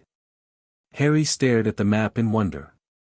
A direct connection to the Marauders, to his father and his friends. "This is... Thank you. But why give it to me? It must be incredibly useful to you." "We know it by heart," George said dismissively. "And we've realized something recently. With all the changes happening at Hogwarts, new headmistress, goblin alliances, missing Dumbledore, the old guard is giving way to the new. And you, Harry Potter," Fred concluded solemnly, "are at the center of it all. We figure the son of Prongs should carry on the Marauder legacy in these interesting times. Besides," George added with a wink, "we're counting on your gratitude when we open our joke shop after graduation. A little investment from the Potter fortune wouldn't go amiss." Harry laughed. "I'll keep that in mind. How do I turn it off?" "Tap it again and say, 'Mischief managed.' Otherwise, anyone can read it," Fred instructed. Harry did as directed, watching the map fade back to a blank parchment. "This is brilliant. Really, thank you." "Use it well," the twins said together, then disappeared up the dormitory stairs. Harry tucked the map into his robes, his mind racing with possibilities. Not only was it a remarkable magical artifact, but it was also a connection to his father, to the boy James Potter had been before tragedy struck. And it might prove useful in navigating the mysteries still surrounding Hogwarts. His visit to Hagrid would have to wait until tomorrow. For tonight, Harry had a map to study and marauder secrets to uncover. As he climbed the stairs to his dormitory, a sense of purpose settled over him. The pieces of his past were coming together, illuminating a path forward that was uniquely his own, neither defined by Dumbledore's manipulations nor constrained by Voldemort's prophecy. For the first time, Harry felt truly in control of his own destiny. The discovery of his parents will change everything. It arrived by special goblin courier on Saturday morning, delivered to Harry in a sealed pouch that could only be opened with his blood. Inside was a scroll bearing the official seal of the Ministry of Magic, though it had clearly been broken and resealed at some point. Harry retreated to the privacy of his four-poster bed, drawing the curtains and casting a silencing charm Andromeda had taught him. With trembling hands, he unrolled the document and began to read, Last Will and Testament of James Fleamont Potter and Lily June Potter, née Evans, being of sound mind and body, we hereby declare this to be our last will and testament, revoking all previous wills and codicils. First, we appoint Sirius Orion Black as guardian of our son, Harry James Potter, in the event of our deaths. Should Sirius Black be unable or unwilling to serve, guardianship should pass to Alice and Frank Longbottom. Under no circumstances is our son to be placed with Petunia and Vernon Dursley. Harry's breath caught in his throat. There it was, in plain language, the confirmation that Dumbledore had knowingly violated his parents' explicit wishes. The will continued, detailing the distribution of the Potter assets. The bulk of the estate was to be held in trust for Harry until his majority, with provisions for his education and living expenses. Specific bequests were made to friends, a cottage in Wales to Remus Lupin, a substantial sum to the Longbottoms for Neville's education, and various personal items to other Order members. Most significantly, a sealed letter was to be delivered to the head of the Department of Magical Law Enforcement, containing, according to the will, vital information regarding the Fidelius charm protecting our location in Godric's Hollow, including the identity of our secret keeper, Peter Pettigrew. Harry read this section 3 times to be sure he hadn't misunderstood. There, in a legal document prepared before their deaths, his parents had named Peter Pettigrew, not Sirius Black, as their secret keeper. Accompanying the will was a letter from Barchoke, Mr. Potter, as you can see, the will confirms our suspicions regarding both your guardianship and Mr. Black's innocence.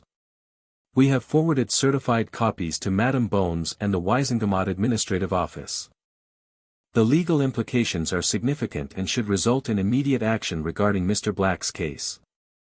Additionally, we have located the cottage in Wales mentioned in the bequest to Remus Lupin. It appears Mr. Lupin never claimed this property, likely unaware of its existence due to the will being sealed. We have dispatched representatives to locate him and inform him of his inheritance. I remain at your service. Barchoke. Harry rolled up the parchment and leaned back against his pillow, emotions warring within him. Relief at finally knowing his parents' wishes. Anger at Dumbledore's deliberate circumvention of those wishes. Hope that his godfather might be innocent and could potentially be freed. And determination to see justice done, not just for himself, but for all those affected by Dumbledore's machinations. After composing himself, Harry sought out Ron and Hermione, who were playing chess in the common room. He had been gradually sharing more information with them about his situation, testing their reactions and trustworthiness. Now, he felt ready to confide the full story. I need to talk to you both, he said quietly. Somewhere private. They followed him to an empty classroom, where Harry cast the silencing charm again before showing them the will. Bloody hell, Ron whispered after reading it. Dumbledore knew Black was innocent. And still let him rot in Azkaban? And he deliberately placed you with relatives your parents had explicitly rejected, Hermione added, her expression horrified. That's criminal. Beyond the financial theft, this is life theft.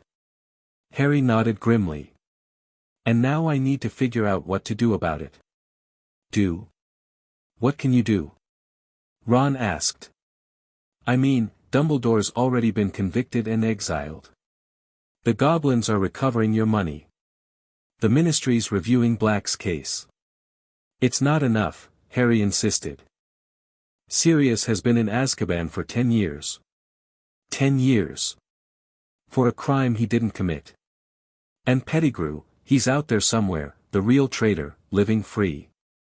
If he's still alive, Hermione pointed out reasonably. Everyone believes Black killed him. Everyone believed Dumbledore was the greatest wizard since Merlin, too, Harry countered. Look how that turned out. They spent the next hour strategizing. Hermione suggested writing directly to Madame Bones to ensure the will evidence was being properly considered.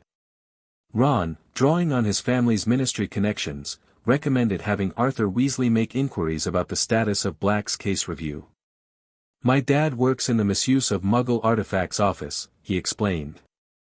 Not exactly high level, but he knows people in other departments. Might be able to find out if they're dragging their feet. Harry appreciated their input but felt restless. Bureaucratic solutions seemed too slow, too uncertain. He needed, to take direct action. An idea struck him as they were leaving the classroom. The map, he murmured. What map? Hermione asked. Harry explained about the Marauders map and its creators, including Peter Pettigrew as Wormtail and Sirius Black as Padfoot. If the map shows everyone in the castle, he reasoned, and if Pettigrew is somehow here under disguise or something, it would show his real name, right? That's a stretch, Harry, Hermione said skeptically. Why would Pettigrew be at Hogwarts? And how could he hide here for 10 years? I don't know, Harry admitted. But it's worth checking. The map doesn't lie, according to the twins. That night, after his roommates were asleep, Harry activated the map and began systematically searching it, starting with the dungeons and working his way up through the castle. The task was tedious, hundreds of labeled dots representing students and staff, many clustered in dormitories or common areas. Nothing unusual appeared until Harry scanned the Gryffindor Tower itself. There, in the first-year boys' dormitory, were the names he expected: Harry Potter, Dean Thomas, Seamus Finnegan, Neville Longbottom, and Ronald Weasley. But there was a sixth name, one that shouldn't be there: Peter Pettigrew. Harry stared at the dot in disbelief. According to the map, Pettigrew was in their dormitory, practically on top of Ron's dot. But that was impossible. There were only 5 boys in their room. Unless... A memory surfaced, Ron trying to turn his rat yellow on the Hogwarts Express. His name's Scabbers. Pathetic, isn't he? He's been in the family for ages, used to be Percy's. A rat. An unusually long-lived rat. A rat that had been in the Weasley family for, about 10 years. Heart pounding, Harry slipped out of bed and crept to Ron's four-poster. There, curled up on Ron's pillow, was the fat grey rat, fast asleep. Harry studied Scabbers with new suspicion. Could an ordinary rat live so long? And what were the chances that this rat had found its way to a wizarding family, specifically, a family whose children attended Hogwarts? Backing away silently, Harry returned to his bed, mind racing. He needed more information before confronting anyone with his suspicions. If Pettigrew was an animagus, a wizard who could transform into an animal, it would explain everything. But how could he prove it? The answer came the next morning in a letter from Andromeda, responding to his update about the will. Harry, the news about the will is significant. Ted has already been in contact with sympathetic members of the press, laying groundwork for public support when Black's case is formally reopened. We expect the ministry to move slowly. They have a vested interest in avoiding scandal after the Dumbledore fiasco, but momentum is building. Regarding your question about animagi, yes, there is a spell to force an animagus back into human form. It's called the Revelio Animagus Charm. The incantation is Homo Revelio Animalis, with a counterclockwise spiral wand movement. However, I must caution you against attempting this yourself. The spell requires considerable magical power, and if your suspicion is correct, confronting Pettigrew would be extremely dangerous. He betrayed your parents to Voldemort and allegedly killed 12 Muggles to escape Black. He is not to be underestimated. If you truly believe Pettigrew is at Hogwarts, inform Professor McGonagall or Professor Flitwick immediately. Do not attempt to handle this alone. Be safe, Andromeda. Harry folded the letter, conflicted. The responsible course was clear, tell McGonagall. But what if she dismissed his suspicion? What if Pettigrew escaped during a slow, careful investigation? What if the Ministry interfered to avoid further embarrassment? He needed advice from someone with no institutional loyalty, someone whose judgment he trusted. Neville, he whispered during herbology that afternoon, I need your help with something. Something important and private. Neville looked surprised but nodded solemnly. Whatever you need, Harry. After classes, Harry led Neville to the empty classroom they'd been using for private conversations.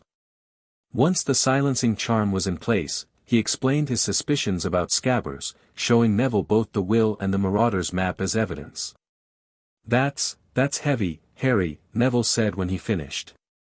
If you're right, the man who betrayed your parents has been sleeping in Ron's bed all year. And probably in Percy's before that, Harry added grimly. What do you think I should do? Neville considered this carefully. My gran always says that when you're not sure who to trust no one until you have proof. So you think I should try the spell? Reveal him? No, Neville said firmly, surprising Harry. I think we should create a situation where a responsible adult can reveal him, with us as witnesses, and no chance for him to escape. That's actually brilliant, Neville, Harry admitted. But who? McGonagall? No, she's too bound by rules. We need someone with more flexibility. Neville thought for a moment. What about Professor Flitwick? He's your faculty advisor, he knew your parents, and he's part goblin, so he might be more sympathetic to your goblin alliance. Harry nodded slowly. Flitwick it is. But how do we get Scabbers to him without tipping off Pettigrew? They formulated a plan that balanced caution with expediency. The next morning, Harry approached Flitwick after Charms class. Professor, I was hoping to speak with you about a personal matter. It relates to something the goblins discovered about my parents' deaths. Flitwick, always responsive to students' concerns, immediately agreed. Of course, Mr. Potter. My office at 4 o'clock. Actually, sir, I was hoping you might come to Gryffindor Tower. There's something there I need to show you. And, it might be best if you came prepared for defensive magic. The professor's eyebrows rose, but he recognized the seriousness in Harry's tone. I see. Very well. I shall meet you at the portrait hole at 4. Phase 1 complete, Harry and Neville moved to Phase 2. Under the guise of studying for their transfiguration quiz, they approached Ron in the common room. Could you bring Scabbers? Harry asked casually. I was reading about familiars, and I think he might have some magical properties worth testing. Scabbers? Magical? Ron looked dubious but shrugged. If you say so. He's sleeping in my sock drawer at the moment. With Ron's cooperation secured, they settled into a quiet corner of the common room to wait for Flitwick. When the professor arrived precisely at 4, Harry led him to their study table, where Scabbers was now awake and nibbling on a biscuit. Professor, what I'm about to tell you might sound mad, Harry began quietly, but I have evidence. Solid evidence. He produced his parents' will, the Marauder's map, and Andromeda's letter, explaining his suspicions as concisely as possible. Flitwick listened with increasing alarm, examining each piece of evidence carefully. When Harry finished, the professor glanced at Scabbers with new wariness. This is, most disturbing, Mr. Potter. If you're correct. He drew his wand discreetly.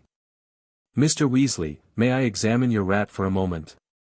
Ron, bewildered by the sudden tension, nodded. Sure, Professor.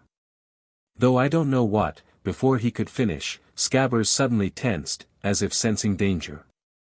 In a flash, the rat leapt from the table and scurried toward the portrait hole. Stop him. Flitwick commanded, raising his wand. Homo revelio animalis. A jet of blue light struck Scabbers mid-escape. The rat froze, then began to expand, parts of his body grotesquely morphing as fur receded and limbs elongated. Within seconds, where the rat had been now stood a short, balding man with small, watery eyes and a pointed nose. His clothes were ragged, his complexion unhealthy, and his expression one of abject terror as he found himself surrounded by stunned Gryffindors. Please, he whimpered, you don't understand, I had no choice, Petrificus totalis. Flitwick cast, freezing the man in place before he could say more. Mr. Potter, please fetch the headmistress immediately. Mr. Longbottom, alert Professor McGonagall. The rest of you, clear this area. As Harry raced to McGonagall's office, adrenaline surging through him, he felt a complex mix of emotions, vindication that his suspicion had been correct, horror that the traitor had been so close all this time, and a fierce determination to see justice done at last. The events that followed unfolded with dizzying speed. McGonagall arrived with Professor Snape, whose expertise in dark arts proved useful in securing Pettigrew. Aurors were summoned, including, to Harry's surprise, Tonks, who had apparently been assigned to Hogsmeade as part of her training. "Watch her, Harry," she greeted him with a wink, her hair a professional brown for the occasion. "Caught yourself a Death Eater, have you? Impressive extracurricular activity." The questioning took place in McGonagall's office, with Harry, Neville, and Ron present as witnesses. Under Veritaserum administered by Snape, Pettigrew confessed everything, being the Potter's secret keeper, betraying them to Voldemort, framing Sirius Black, and killing the Muggles to cover his escape. "And you've been hiding as the Weasleys' pet for 10 years? Kingsley Shacklebolt, who had arrived to lead the investigation, asked incredulously. "I needed a wizarding family," Pettigrew whimpered. "Somewhere I could hear news, stay hidden from the Dark Lord supporters who thought I'd betrayed them too." While an innocent man rotted in Azkaban, Harry said coldly. Pettigrew couldn't meet his eyes. "I was afraid. Sirius would have killed me."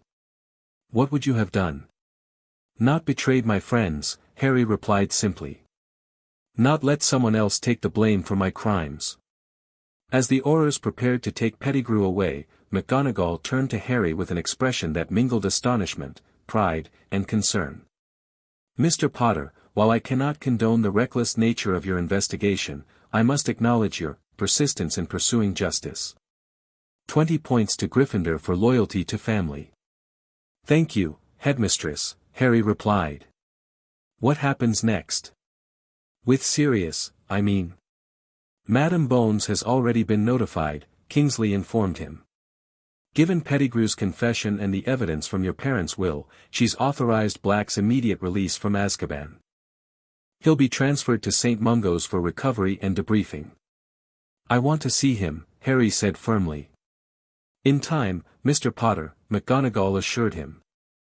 "Mr. Black will need significant healing after a decade with the Dementors. But I have no doubt a reunion can be arranged once he's stabilized." The news of Pettigrew's capture and Black's innocence exploded through the wizarding world like a bombshell. By breakfast the next day, special editions of the Daily Prophet were arriving by owl, bearing headlines that would have been unthinkable months earlier: "Peter Pettigrew alive, Black innocent Potter heir exposes second miscarriage of Justice Ministry in turmoil as Fudge faces no confidence vote." The article detailed the dramatic capture, Pettigrew's confession, and the revelation that Dumbledore had sealed the Potter's will, knowing it contained evidence of Black's innocence. Public outrage was swift and severe, with calls for thorough investigation of all Wizengamot decisions made during Dumbledore's tenure as Chief Warlock. For Harry, the vindication was bittersweet. Justice was finally being served, but nothing could restore the decade Sirius had lost. Nothing could undo the years of neglect and isolation Harry had endured with the Dursleys when he should have been with his rightful guardian. 3 days after Pettigrew's capture, Harry received a letter bearing the St. Mungo's seal. "Dear Harry, they tell me you found Pettigrew. They tell me you never believed I betrayed your parents. I hardly know what to write, my mind is still healing, and the words don't come easily after so long with only the Dementors for company. The healers say I can have visitors soon. I understand if you're not ready, we're strangers, after all.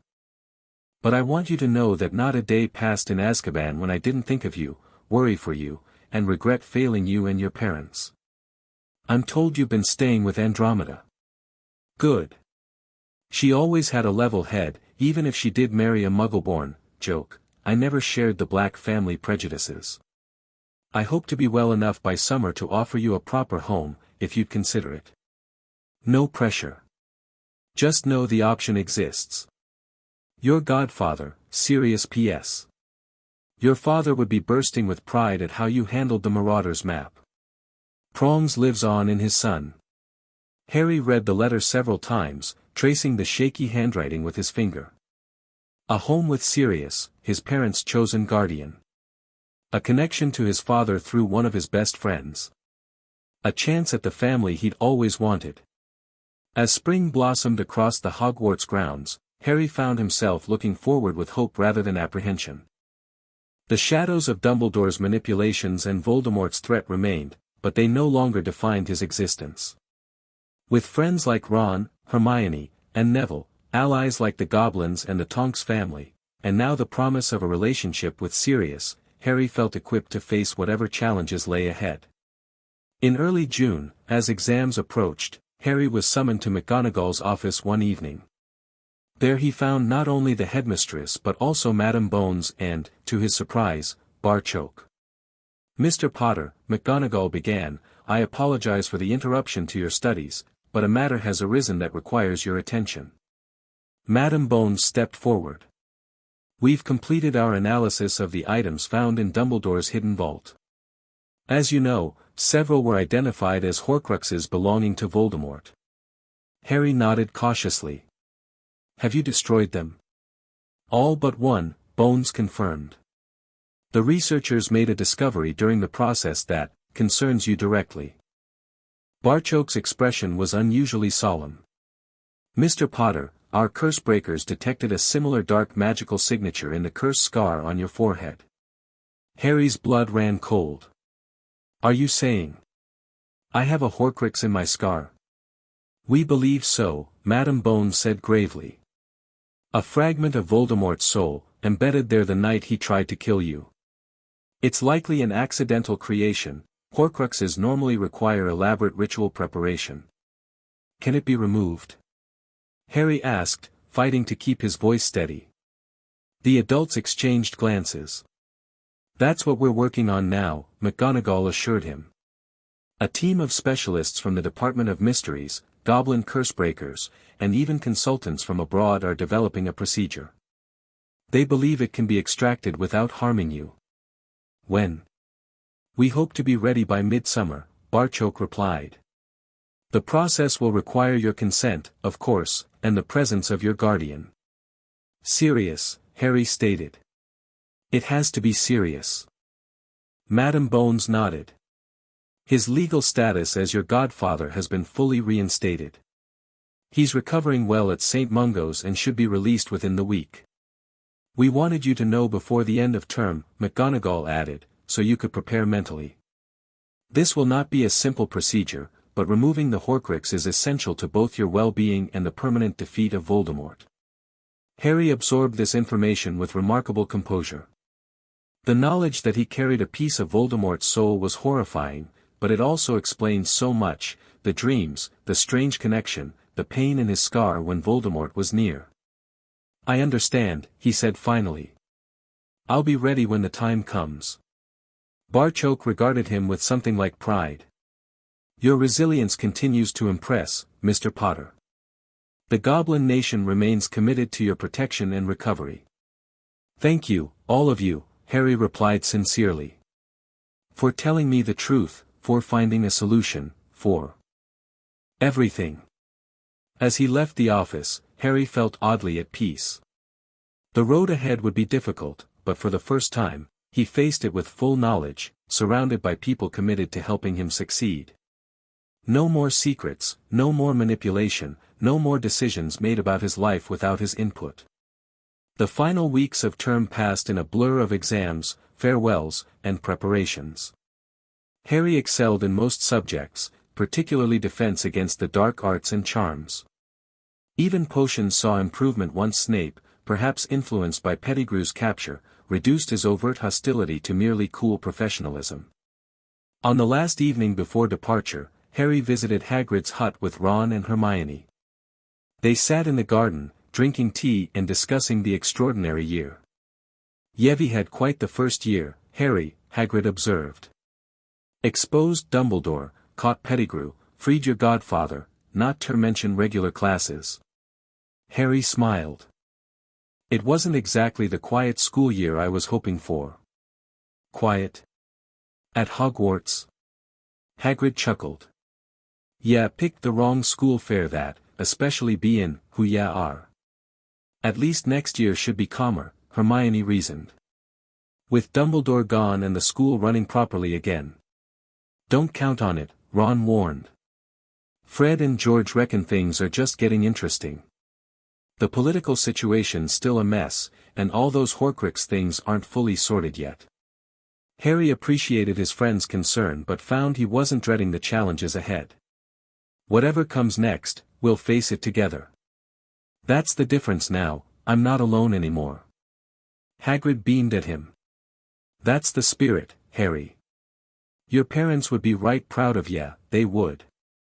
Standing up for what's right, just like they did."